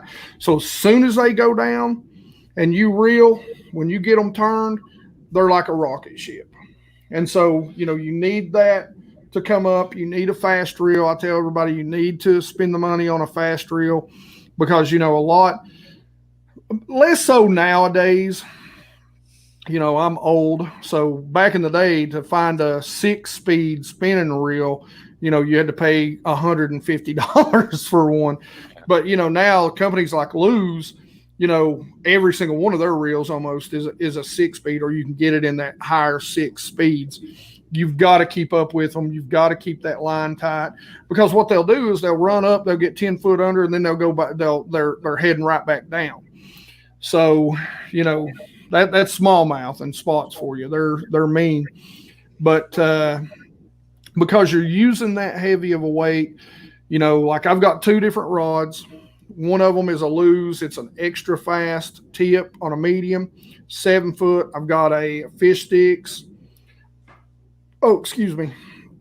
And it's a medium fast, but it's a much, much stiffer tip than what. you know how rods are. There no two are alike, Right. and so it's just a little bit more on the stiffer tip side, the fast to extra fast tip. So, and that's what I like to fish a drop shot on too. So, of course, if I'm fishing a drop shot, I'm also most of the time fishing pretty deep. So I like that drop shot, and most time I'm throwing a 3/8 ounce, head or weight on a drop shot. So. Okay, so that was Bass Munitions makes those. Yeah, okay. Bass Munitions. So so if you guys are wanting some an alternative to the Demiki, there you go. Check those guys out. Well, who was that head made by again? That's a Ledge Head Lures head. Ledge Head. Okay, gotcha. Yeah. And if you guys go, I think both of them. Now, don't hold me to this. The Bass Munitions might be different, but I've got a 10% discount for both of those. I think it's just Bass Geek. For Bass Munitions, it might be Geek 10. So you can go to my latest videos. It'll be down there somewhere in the description. Yep. Yeah. But I think it's good to support those smaller companies like that. Yeah. Yeah. I put the link down there in the comments too. Those guys are literally like Tim with Ledgehead took me to fish my first ever tournament. I mean, he's, I've known him for probably 20 years. Richard is a fellow Virginian, and I've known him forever and a day. We're more friends than I don't get anything out of this. I don't make any money, so they're just my buddies, local guys that, like I said, make good baits. So, right. You ever put anything? Oh, go ahead, Greg. Oh, I was just going to throw out there. I put the link down there in the comments for anybody who wants to go over there to Munitions Lures. I couldn't say it. But also wanted to throw it out there too. Anybody wants to follow Bass Geek, if you're not already, make sure you go do that. Every bit of his Instagram, Twitter, YouTube channel, his Facebook page, everything is all down linked in the description too. So just go over and click that. Make sure you give him a like, follow, and everything else. So have you ever put anything else on the Demiki rig, like a straight-tailed worm or a crawl or just anything besides a shad shape something? A turd, TRD. TRD, yeah. Yeah. So something like that, something that you want just a little bit of action. Most of the time, because you're mimicking shad, and that's one of the keys. You can pull up and find these fish that are schooled up, and if there's not shad around them, you hardly ever do you get one to bite. And if you get one to bite, that's it. Some of the other times that I'll get them to bite, and sometimes, believe it or not, some of the bigger fish that I've caught with this is I'll be going down the bank throwing, tight lining or throwing a jerk bait or an A-rig, and you just see a fish, that one fish on that point all by itself. Just drop it down there, huh? Yeah, you see it. So like a lot of guys that got that drop shot to drop down there, I've got this, and I throw it down there, and I'm like, okay, yeah, I can't believe he bit. I thought it was probably a catfish. Yeah, man. Which will also eat it. Yeah, catfish, man. They'll chomp down just about anything. Spoons, you catch them a lot when you're throwing a flutter spoon or something. A jig, man. I can't tell you how many times I thought I had the big bass of the tournament. It turned out to be like a flathead catfish. Oh yeah, I caught a 15. Well, he was 10 pound. He was a 10 pound, and he was on a DT 10 or a DT 14, and he was a albino, man. He was white with gold spots, and I cannot find that picture, man. I'd give anything to have that picture. But I was cranking. I was back in a creek. It was probably about March, and the lake they hadn't filled the lake up yet. And so, it was just mud, man, just dead mud. But I was cranking a ledge of the creek channel and just cranking across that top and thought, oh God, I've got a toad. He was a toad, but not the kind I wanted. Wrong species. I know. I'm like, what are you doing, kitty cat? They get bad on the riprap too around here. About May when they start spawning those channel cat. Yeah. You can catch the crap out of them on like a square bill or something if you get in the right little stretch. Yeah. I tell you what, you almost feel bad for them guys over at Wren Lake fishing for crappie all the time in the minnows. Them catfish over there are constantly in those guys' boats. Yeah. Yeah, they like that vertical drop. So I was going to ask you, how do the fish, we were going to kind of get into fish migration and stuff, and we're kind of, everybody's ready to get out of the wintertime, and they're looking forward to spawn and spring, and the fish get dumb and they start getting shallow, and everybody's a professional and they can catch them good. What's a typical migration pattern for the bass down in your region?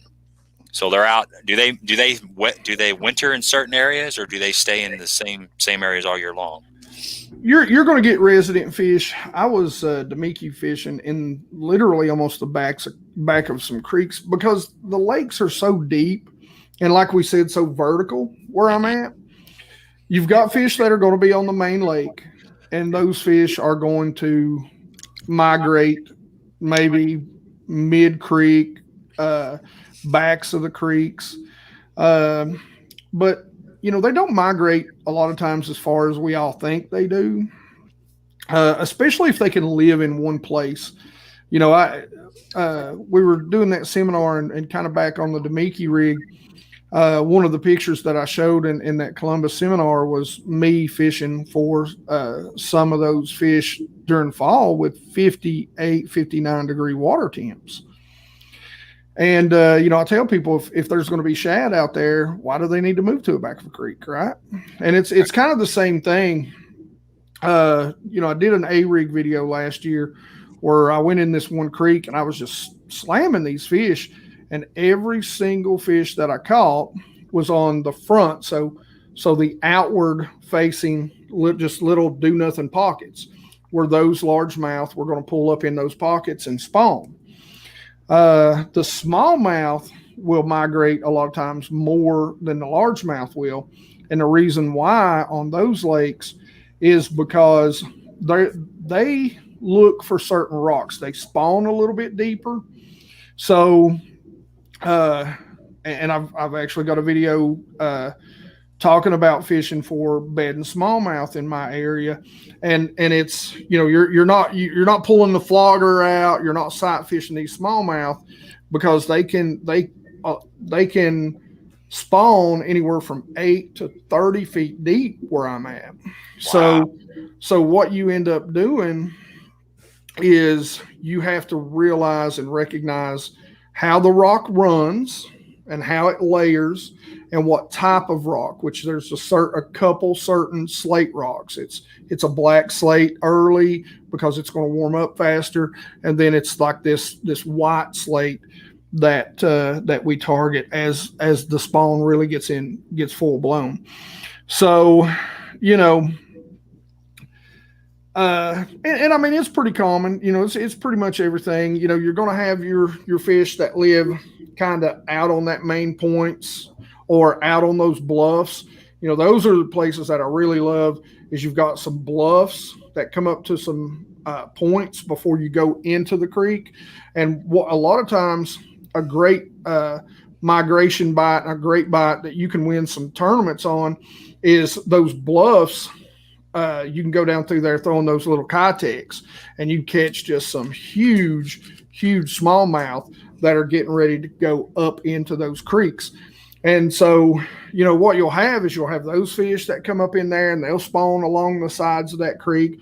And then you'll have, your fish on back there. They'll go back in so far and spawn, but they live there. A lot of them are resident. Most of your transition. Now most of the lakes in the rest of the country is not like that. You're going to get these huge migrations. They're going to pull up. But what we end up seeing a lot of times is, while we're out there and we're fishing for those smallmouth that are pulled up on the beds, all underneath you, just suspended, you'll see these fish just constantly ready to pull up as the next wave. And every once in a while you can throw a swim bait out there or a jerk bait or something to get those fish to come up and bite. But they've got one thing on their mind when they're sitting there and they're suspended out there off that drop. They're ready to pull up and lay eggs. They're done feeding most of the time. So I was all over the place, so I don't know if any of that connected, but No, it makes sense. I think like you nailed it. Every lake is a little bit different. Every region's a little bit different. Yeah. A lot of the lakes that me and Greg fish around here are smaller, 3,000 acres or less. So you don't have a big migration. I find that they're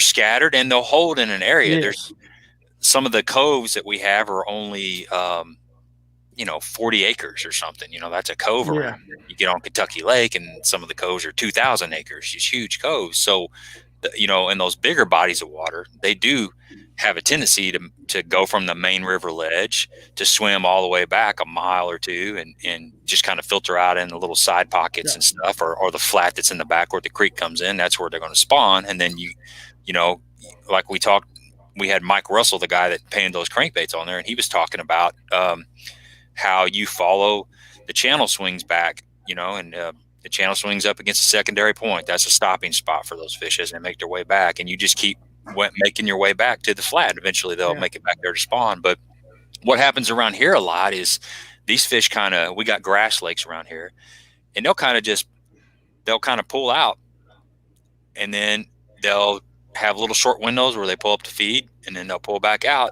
but they don't really go too far. I think everything that they need to do is within a couple 100 yards of where they're at that moment. And they really they're resident fish for the most part, and they've got a little cut or a little pocket where they can pull up and spawn. And then they got a nice weed line, and then they got a point right there, a deep point, and they can just live in those little areas. And I think the only thing that drives them out is pressure, or when they get thrown in the live well and they go back to the boat ramp or something.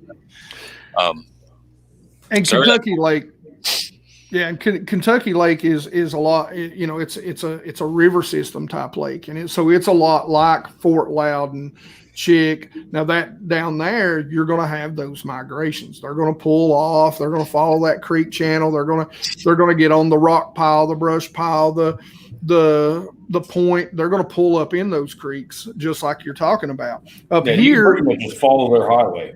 Exactly. Up here, if you go back and watch, there's a video from like 2 years ago I did. Me and a buddy of mine were fishing for some smallmouth, and I think we put together about 18-pound bag that day. We caught two. One, his best was I think 4.5, and I think I had to go drop him off, and I'd lost a really good one on a deep hump, and come back and caught it. After I dropped him off, I was like, man, I just got to go try that again, and it was 4 pound, solid 4 pound smallmouth.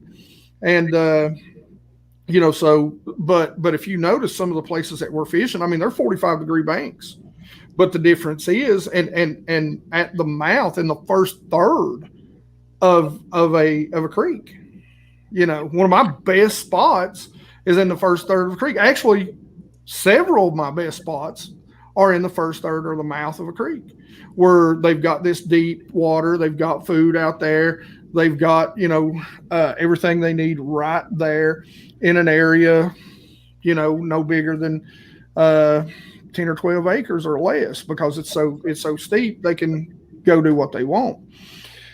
And and like I said, now if I go down to Knoxville to those Tennessee River lakes, that changes everything. It's more of that traditional migration, where that's not the case up here, really.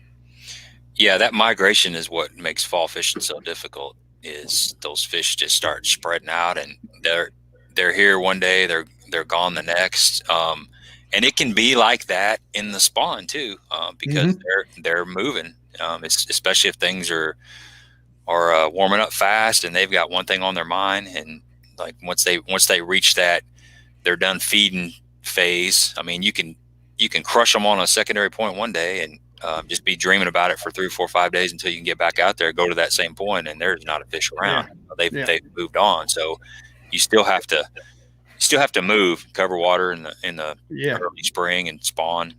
But when you find them, I mean, especially if you find them staging up, you can have some really killer days. Oh yeah. Now those small lakes on the Virginia side over here that I was talking about are exactly like you all were talking. there's only so much shoreline real estate, right? So the fish just boom, they spread out all over the lake. Anywhere where they can find a spot that big where, the lake will be coming up like this and then flatten out right before it turns to shoreline. If they can sweep it off, I've seen fish. I caught a small largemouth that spawned on a tree that was underwater, about a foot of water, and there was just a little dip in the tree that had sand in it, and he spawned on that. Yeah, it's whatever's hard, they'll spawn on it if they can. Yeah. So that's interesting. Yeah, they'll spawn on bluffs. A lot of times, a bluff is something that's overlooked. Those up on a little bluff spawning areas. Yeah. If they got the right water clarity and the sun's getting there, they'll be on the right side, the side that's getting the sun. If you got a real bluffy area, there's one side that's going to get more sun than the other, and they'll definitely pull in there and spawn on it. So you got to look for all that stuff. That video that I was talking about, where me and my buddy put together an 18-pound bag, I'm sitting here trying to get stuff tied on because I'm totally not ready. He's already ready. He was out like 2 days before that. We're going down a main lake bluff, this first place we go to.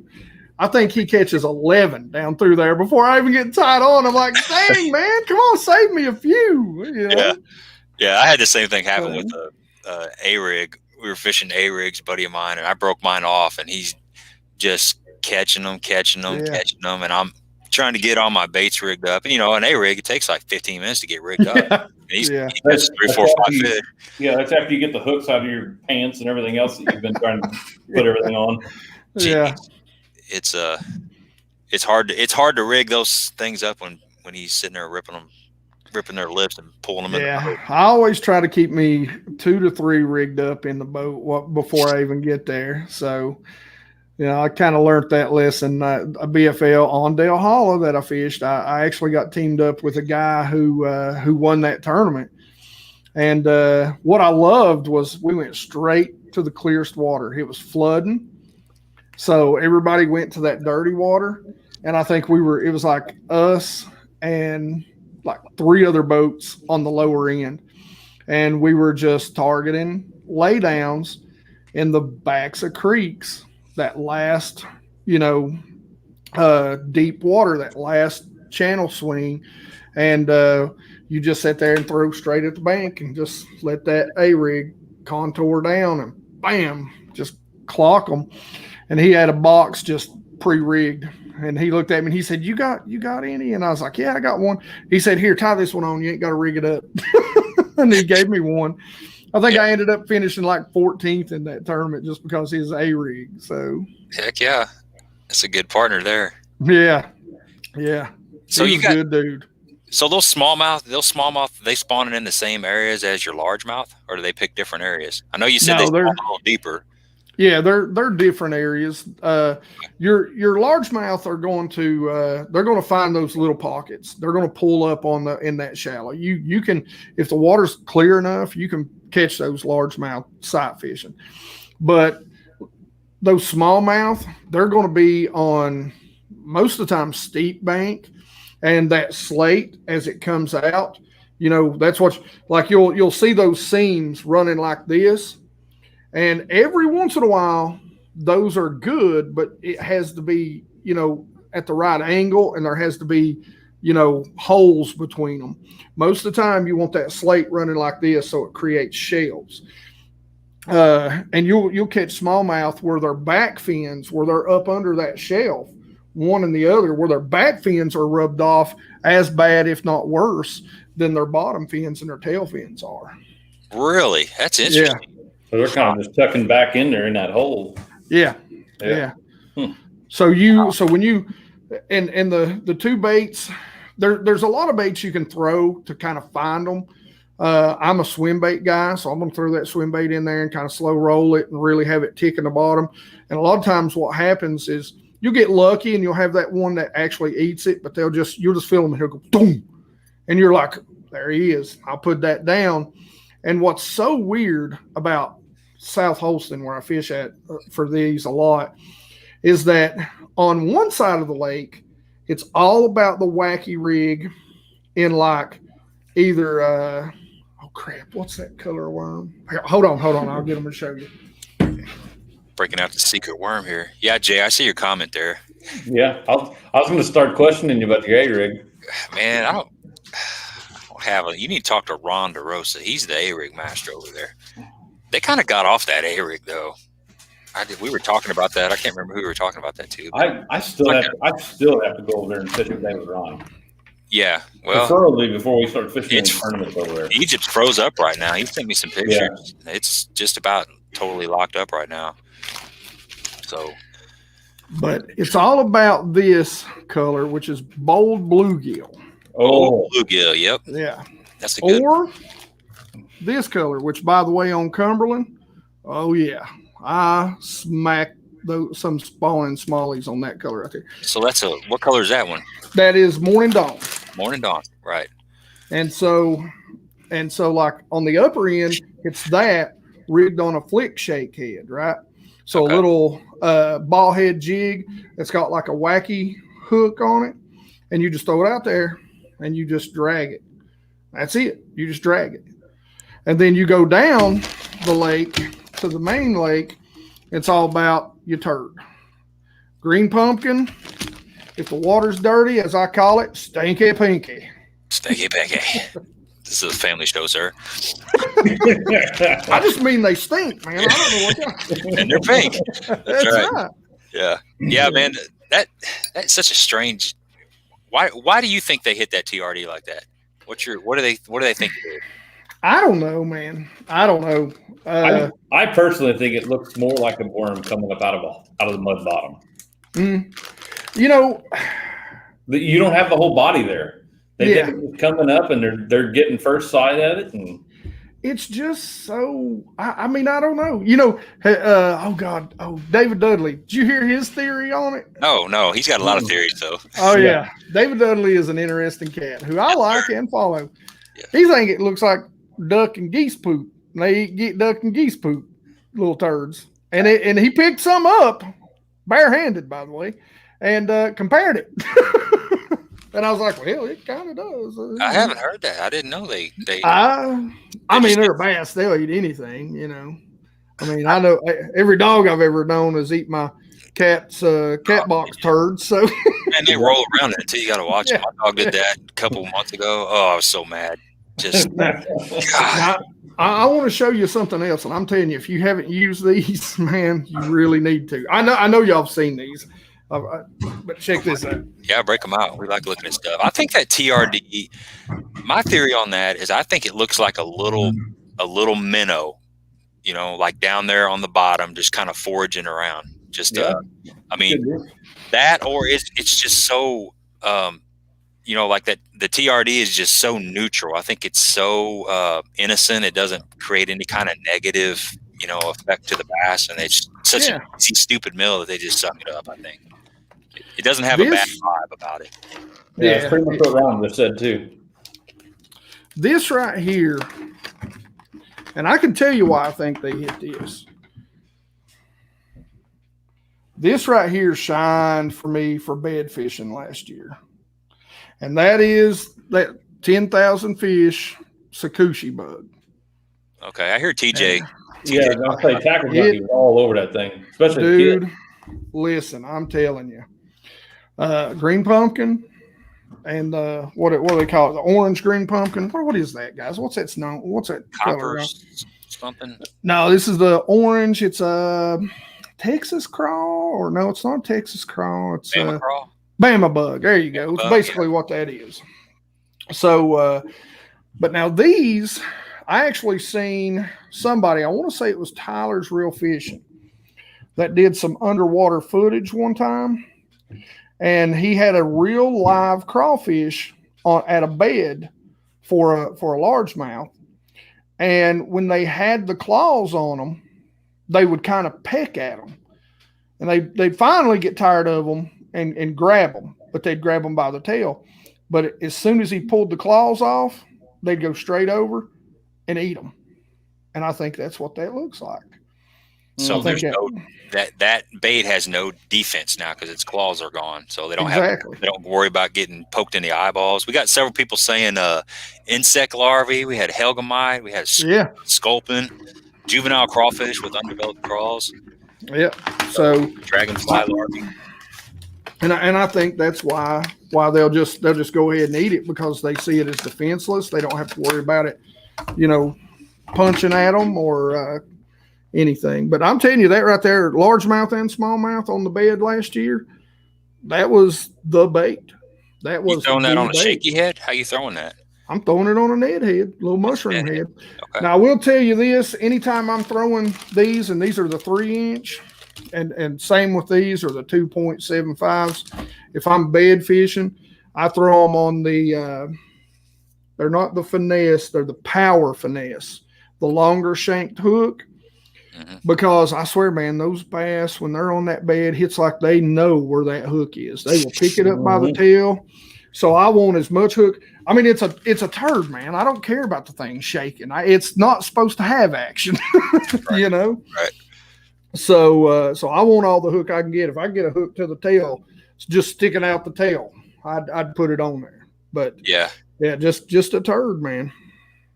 Yeah, I can't tell you how many times it's happened where you'll set the hook into the fish and you still don't get a hook in them when they're on the bed. They're so finicky. They know right where to grab it, and it's so frustrating. So you guys got any questions on here for Hank? We'll probably wrap this up here before too long. If you got any questions out there, this is the time to get them in there. So you said, let's talk a little bit about your plans for 2021 on your channel. I know you mentioned that you want to get out and maybe check out some new bodies of water and stuff. Anything else that's new upcoming? I mean, not really. And, until I get my trailer in, I'm not going to get to do a whole lot. I'm actually going to go fish Lake Cumberland a little bit. I got a buddy that lives up there. So, I want to go up there, drag the boat up there and fish it a little bit. So he's told me he's got a dog house out back I could sleep in anytime. And, that's a good buddy right there. Yeah, and I've got it. Like I said, my other buddy in South Carolina, I'm really planning on going down and fishing with him. I may jump in some one-off tournaments. He's fishing a club down there, and they can have some alternates. So, and he's got his partner can't make one or two of them. And so I'm like, I want to do it. I was like, I can come down and fish one off with you. I'll come down and stay at your house the whole week, go out there and pre-fish, just let me know what I need to do. I hope I get to maybe fish a couple of tournaments because I really miss it. It's been 3 years at this point since my last tournament because I'm happy as can be with my house. But, I'm just not going to lie to you. This was a bargaining chip for me to be able to finally look at my wife and go, well, you got your house. We got some money saved up. Can I quit and do YouTube and go fishing full time? Yeah. So, got to make her happy. You make sure you video that. Yeah. So we've already talked about it. She's kind of like, we'll talk about it a little more, but she goes, I think you can do it. So you got to ease that in there, man. You got to spread that out over a long period of time. It's a little bit here, a little bit there. That's what I'm saying. We've talked about it a little bit, if I've got a little bit of money saved up and, I've got my degree and I've got a good resume. And so, if I take a year to really try it, and my goal is, my biggest thing with my channel is I want it to be fishing videos. I know I do a lot of unboxings and stuff, but let me tell you how much I hate that. I hate it. I despise it. I can't stand doing it. I want every single video I put out to be a video on the water.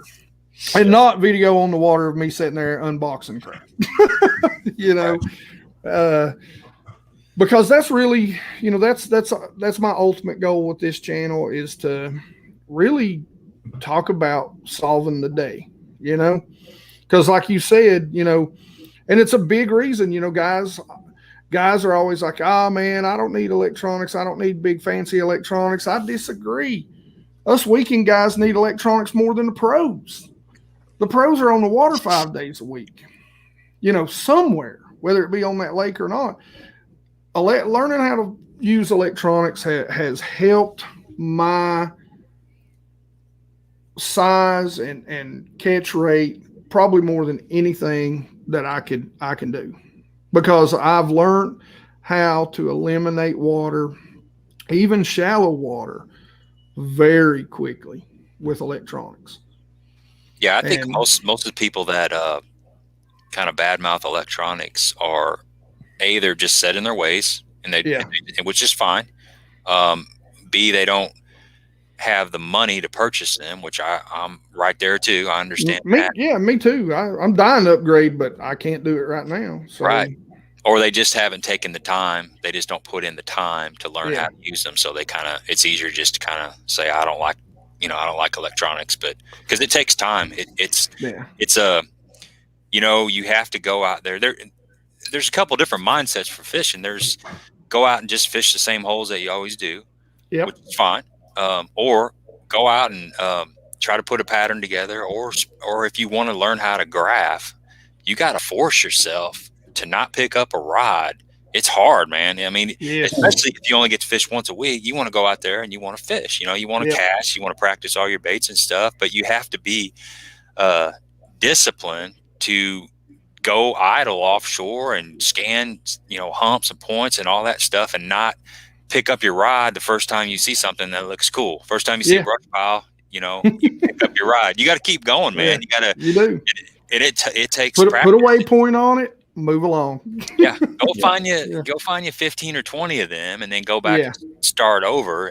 But it's that's one thing I think the pros have an advantage of, and it's kind of like anybody that does something as a job. The pros, that's their job. They're not so much fun fishing as much. They're not the experience of getting out in the water is not as much of a big deal as it is for us that work full time. I mean, it's a release. I enjoy getting out there. So they're bypassing that urge to just go cast a bait because they haven't cast a bait in a whole week. They've done that. So they're more disciplined. They go out there and they scan. So for the guys that don't get to fish as much, it's hard. But I think I think it's part of the reason why, people will say, you don't need electronics, because it just don't have the discipline to go out there and scan and spend the time to find that stuff. But man, it'll help you. I mean, it'll help you. Yeah, once you get comfortable with it, though, you're going to be able to find those places a lot faster. A lot of people are like, well, you can't really see fish on side imaging. Yes, you can. Trust me. Right. I have found fish and cast to them when I see them on side imaging. I don't have to make 30 passes over a point now because the electronics are so good. And like, I don't have Gen 3 or 4 helixes. I got 1s and 2s, So, I'm several generations older, but you scan that point, I can make 1 or 2 passes on a point that I used to have to, crisscross pattern. And so I can go across that point and be like, nope, nothing's here. I'm going on. I can go down a creek and just be idling with my graphs on and being like, no shad, no shad, no shad, no shad. Okay, here's where I'm going to start paying attention or fishing. I can eliminate huge portions of creeks, and a great example of that was when I was fishing the BFLs as a co-angler, and this has been a while back. And so I go out, and I'm practicing out of my boat, and I'm on Norris Lake over in Tennessee. And my buddy tells me he's out there the week before the guy that I'm partnered with, the boater. And he's like, yeah, man, I was catching them. He was mid-lake. And so he wanted me to fish lower lake, which was a lot clearer water. And he was like, yeah, man, I've been catching them on, shad wraps and jerk baits in these trash pockets and these little pockets and back in the last third of the creek. Now, is kind of how me and him breaks it down. We break a creek down into thirds. You got the first third, the mouth end, the middle third, and then the last third of the creek. And we go back to the migration. Where are they biting according to that? So, we're there and I go down there and I start just fishing these areas, and the water's crazy clear. I mean, it's like 20 foot clear, easy. and I'm not seeing any life, and there's no shad on this on my graphs, and I'm fishing what he said he found them, and so finally I get frustrated with it because I'm seeing nothing, and I'm like, okay, dummy, go back to doing what you do. And so I jumped down and I said, I'm not stopping until I find no shad. I go back through there, I find a huge ball of shad, go across the point, find grass in a lake where even pros who live on that lake are like, there ain't no grass. I've showed them this video and they're like, holy cow. I pull up and I'm like, this is swim bait area. I see a bunch of smallmouth chasing those shad, pushing them up in that grass, pull out a Shadalicious and go shad with a 1/2 ounce. Boom, boom, 2 5-pounders on 2 casts. And I'm like, yep. And that's sort of, that's why you use your graphs, man. I mean, you find the bait, you find the fish, you find the rock or the rock edge or the big rock, you find the bass, and I wasted half a day fishing places where I thought they should be, and until I finally found the one place where I could clock them, so, and I was like, okay. Yeah, it's hard, man. It's hard, especially, you have an idea where you think the shad are going to be. So you go to the lake and you start scanning and they're not there. You're like, crap, they were supposed to be there. I already had my day planned out. I was going to pull in this pocket. I was going to pick up this day rig or this swim bait. I was going to catch them, and it didn't work. Like I've been planning this out for days. So then you got to, go searching and stuff. And, it becomes a test to commitment to graphing. Are you going to be able to, do you have what it takes to keep going for 30 minutes, 45 minutes, an hour, and not pick up a rod until you find that spot? Because eventually you will find it if you stay after it long enough. You'll find an area that's holding what's worth looking or what's worth fishing. And that's another thing, is realizing what is worth stopping and fishing. I've got burnt, and I'm still learning that, but I've got burnt so many times seeing a little bit of something that looks kind of good. And you're like, oh, okay, that's what I'm looking for. Because that's the best thing I've found so far. Well, a lot of times I should have kept going.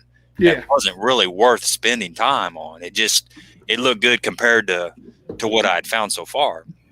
And you got to be disciplined enough to know, well, you got to be out there on the water enough times to figure out what it is that you need to stop on. And then you got to be disciplined enough to keep searching until you know what you need to stop on and stop on it. Or you're and I think when you're breaking down a new lake, when you're going to a new lake or like the BFL tournaments, when you're tournament fishing, I think what really helps that is learning is practice and learning how long. It's not, well, should I stop and fish this? Stop and fish it if you feel like you should. Don't spend more than 15 minutes doing it, though. Good point. You have to know, it's another thing that I tell people all the time. I'm like, I think we use the term confidence bait wrong in the context a lot, because this is a tool. This is a tool for me to catch fish when they're 80 feet deep and cold. I'm not going to, most of the time, I'm not saying you can't, but a chatterbait's probably not going to work. 1/2 ounce chatterbait's not going to work in that situation. A DT10 is not going to work. It's a tool. And so you have to have a tool that'll fit that situation. You have to have confidence in it. And, so when you pull up on that, and there's certain tools that are so versatile in your toolbox, like that underspin. That underspin, you can fish it from, if you put the right thing on it, you can fish it from top to bottom. That small swim bait or a big swim bait, you can fish it from top to bottom. It covers everything at the right speed if you put the right weight on it. And the jig is one of those, you're able to swim a jig, you're able to flip a jig, you're able to skip a jig, you're able to fish every ounce of the water column. And those are the things, when you pull up on something, that's got some big flat rock, on a point in the spring, you need to think, let me throw a football jig, a finesse football jig out here, because there's probably some craws that are coming out here. And what's the very first thing they're going to do when they come out of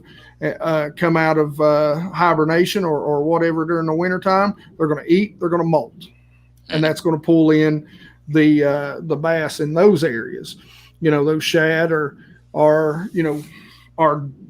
they're always an easy meal for bass. So anytime there's shad around, you should obviously fish, some sort of crankbait, some sort of shad, swim bait, spinner bait, depending on what you think. And then that's how you dial in. You just have to make sure, like my biggest problem with the graphs, once I see the fish, is learning to leave them. Yeah. Just to kind of keep this going here, but Jay Beffa just put on there, the word keeps coming up, confidence. And you were talking about, having enough experience or enough, what do you call it? Time on the water. Time on the water and everything to just go by, and look at your graphs and learn them and everything else. It goes back to even learning a new bait or learning the new technique.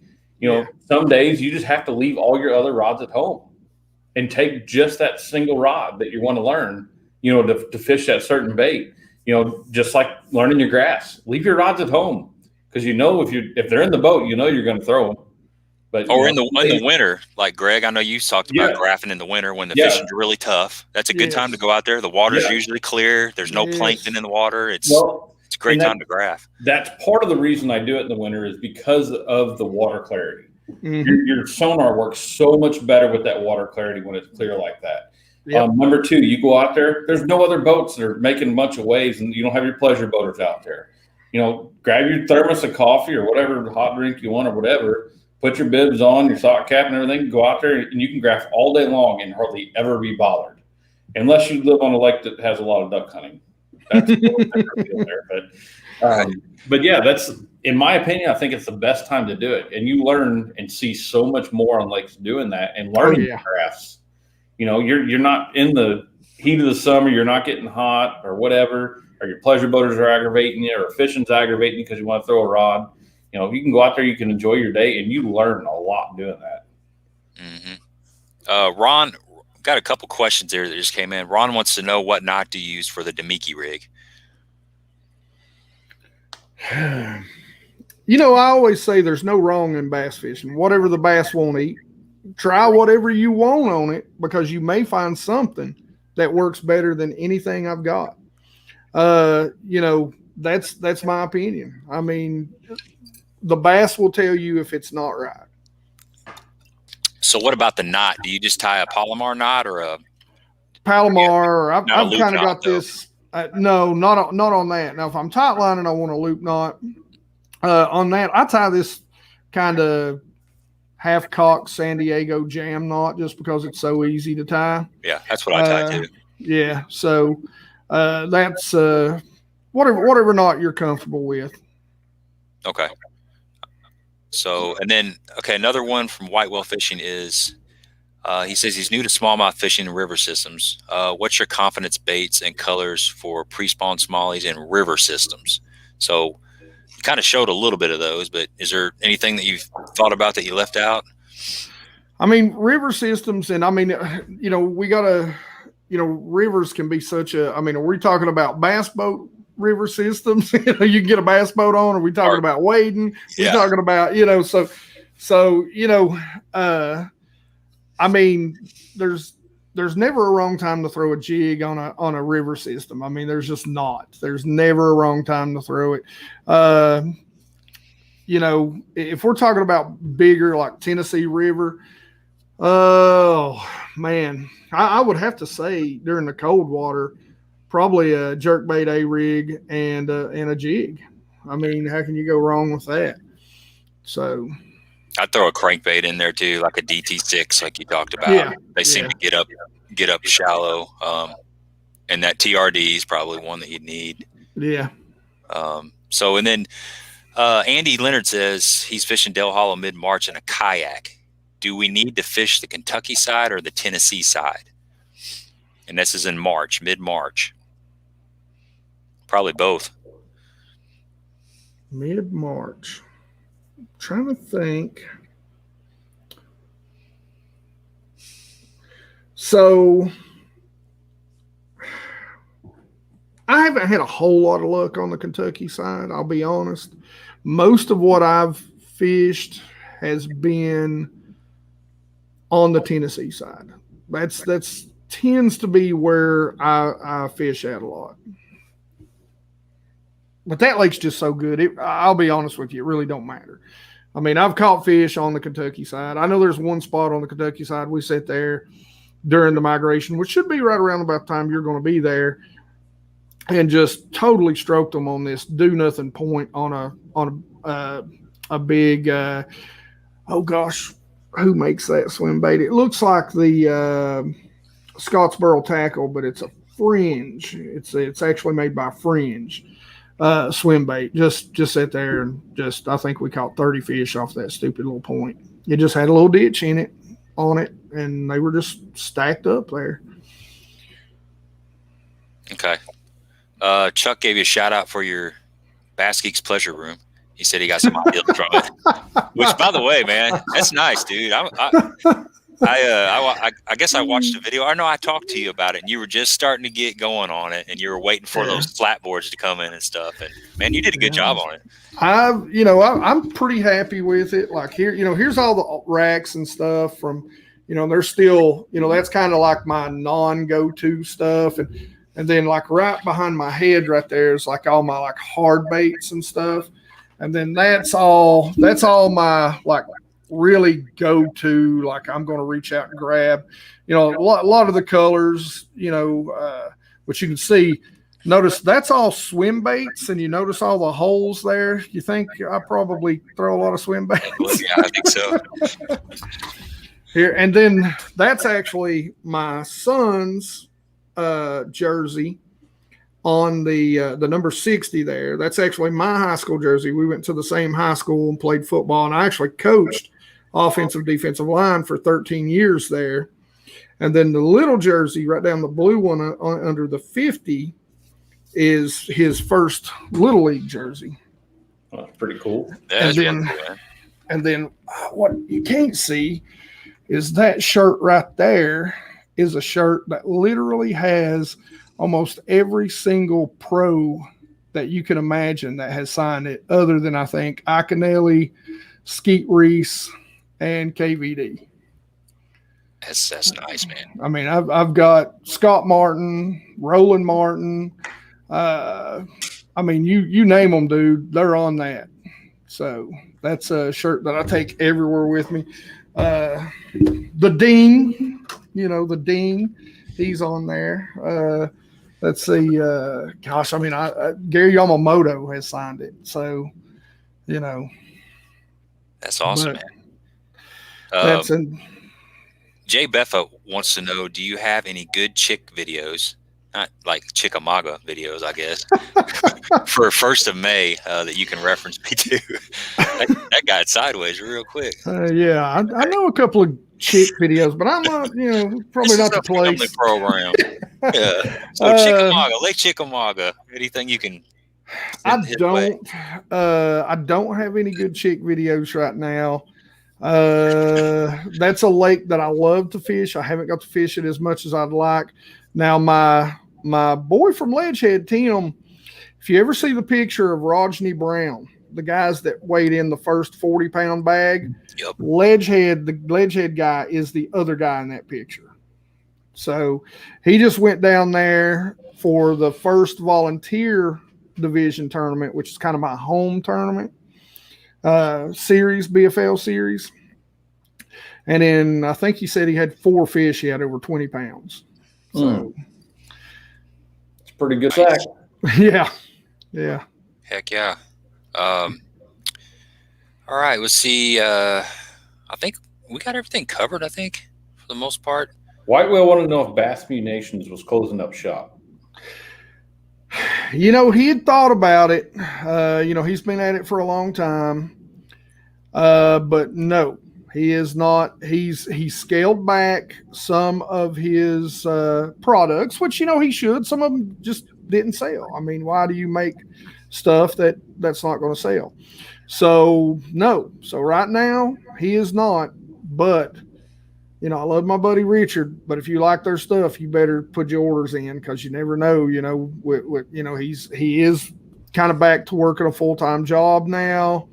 And yeah, it scares me, because I'm not going to lie to you. He makes the swim bait that I love, and I'll show you this real quick.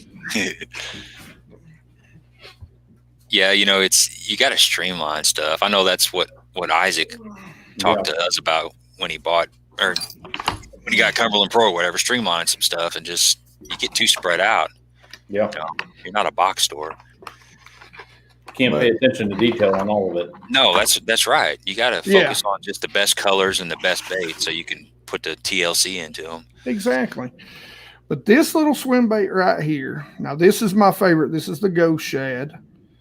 And this little swim bait right here, what I love about this swim bait so much is it is so versatile. It's not a hollow body, but it's a hollow belly. So you can see it's got the slit. Now he puts a little touch of you know, he coats it over top of it, so it is closed. Most time I'll cut that open. You got to forgive me, I bent this tail. I'm gonna have to heat it up or something. Yeah. I'll lay it out on the deck of my boat, and it'll straighten out. But this thing, man, they're so soft. But what I like about them, we talk about, you know, we talk about straight or flat-sided crankbaits. Look how flat that is. Mm-hmm. Yeah. Look how flat that top is. You can take just enough to kill weight, and you can run a treble hook out the back and hang it off this. And this thing is a great wake bait. So you can fish it at any depth level. And this color right here, like I said, it's not showing up super great, but man, that thing is completely translucent. It's just basically got a shadow down the back. And I'm telling you, I actually discovered that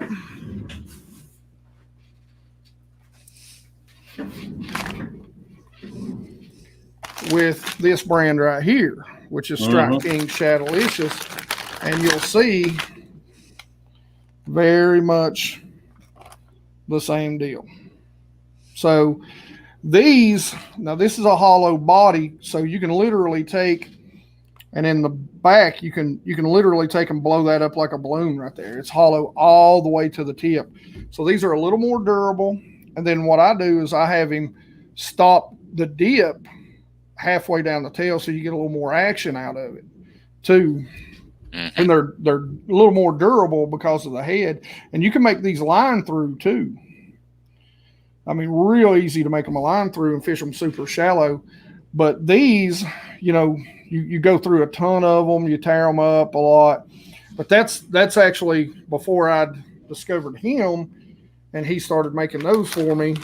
That's what I would use. But the thing about these, and in clear water, you have to be careful, because see the difference between the tails right there?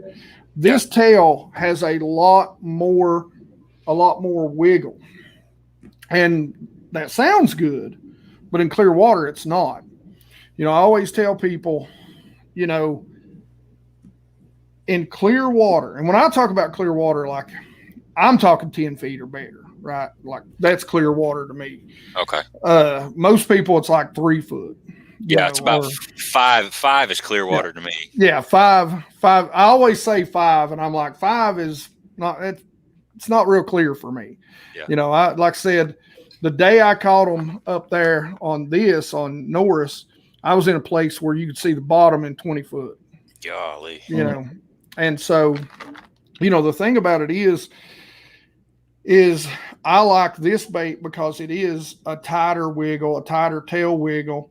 And, you know, it's more natural. I tell people all the time, if you look now, when you don't be up there to spook them, it's why ribbed swim baits like the Kitex, and he's got his own version called the Recon Shad, Bass Munitions does, but you know, their tail has a very wide wobble.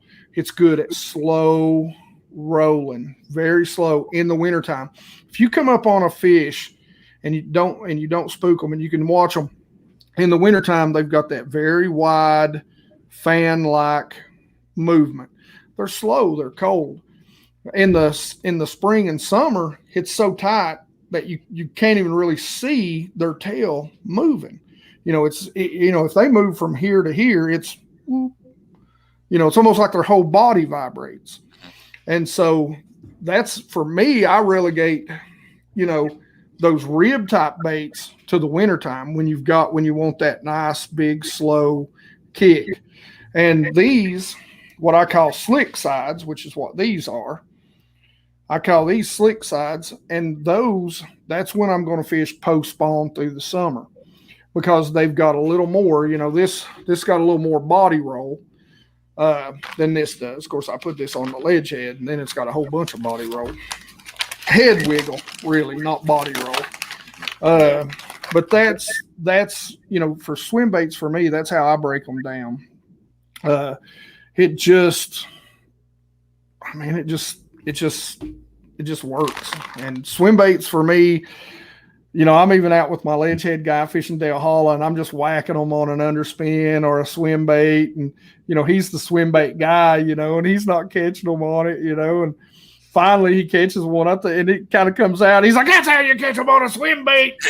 You see, I was kind of ticking him off there. Yeah, he was waiting to say that. Yeah. So, but swim baits, man, they're just I don't know, man. Like I said, a swim bait to me, especially that swim bait, and that's why I hope he don't go out of business. That swim bait is just so versatile, man, and it's just so good. Even in dirty water, he makes some colors that just, that's how you can get it. It doesn't have the body roll and the tail thump of this, but you can attract fish in dirtier water, that stain to murky, by two different ways, either vibration or color. And so that's a lot of times I'll use this bait down on Douglas, but it's not this color. It's in a totally different color, like a table rock. So yeah, those fish, when something is around them, they know it's there, whether it's got, even if it doesn't have hardly any wag or noise or roll. That's what they do. They know when something's around, and they can pick up, like a swim jig. Mm-hmm. You can throw a swim jig, and it's got no thump, really, no flash, no nothing. But man, they can track it from 5, 6, 7 feet away. They just know. So even in dirty water, they can pick up on it. Yeah. So Ron said it quit snowing here. He's going out to shovel. Yeah, he's bragging. I got about 8 to 10 inches here in the driveway, and then we got snow drifts that are about 2.5 foot deep. So man, I shoveled, and we had so much snow that you had to make a spot to shovel the stuff behind it, and then you had to shovel it again. It was like a 3-stage process, and then you had to go in the yard, and I had a berm that's about 3 foot tall, and then I had to go on down the driveway further and start another berm. And man, it was a lot of work. But it's dry, so it's easy to shovel, but you just had to make room for it. So right, and then it blew back across the driveway about. I was going to say, we can start him on our winds. It ain't staying put. So, that's I'm ready for spring, guys. Yeah. I'm ready for spring. Well, we're gonna let you go, Hank. Man, it was good hanging out with you. I appreciated everything. It's nice to meet you, and there's a lot of good stuff shared on this that I think people can take out and try once the ice gets off these lakes around here. So, good luck. I hope you get your trailer. Yeah. You got my email now. Just email me back. We'll go over the StreamYard deal. Okay, cool. Questions, everything, whatever, and we could even set up a private deal and go through it and walk you through everything. So, I need to do a few more live streams. I got a lot of buddies that I know that are MLF and elite pros. I'd like to get them on too, and then a lot of good local anglers, a lot of good local bait makers I'd like to get on and talk to, and of course a lot of good YouTubers that I'd like to talk to too. But I got to figure all that out, man. I've just been lazy about it. Just like I just want to make a video and go fishing, or go fishing and make a video. Actually, that order is more correct. Yeah, it's another commitment thing, the live streams, but we really enjoy them because, just like tonight, there's people that may not have known you. Now they know Yeah. you, you know, Yeah. it's another avenue to go learn something. It's just a great, and with us too, we get to meet people that we don't really know, you know, get to spend a couple hours talking with them, and it's cool for everybody. It's good all the way around. It is. Yep. So I enjoy it, man. I enjoyed hanging out with you guys. Anytime you want me, just holler at me. We'll work it out. cool. All right, Sounds good, man. Well, have a good rest of the week, and if you make your way up this way to go hook up with TJ, man, keep me in mind, dude. Oh, I will. So I will. It'll be fun. Like I said, fingers Greg, crossed. too. Yeah, fingers crossed. If everything works out right, you know, hopefully I'm going to be coming up that way during the summer, fall. I don't know. Spring is probably out because, well, you know, it's 8 to 10 weeks again on my boat trailer. So if you want to go punch some grass, oh yeah, late September, early October. That's the time to be in Southern Illinois. Them grass mats get good. The bait moves into the grass, and we can put you on some fish. I love flipping, man. I love it. It's fun. It's addicting. So, all right, man. We'll talk to you later, Hank. All right, man. All right. See you, man. You guys take it easy. All right. Adios. Well, that was cool, man. Yeah. Let me hang on. Let me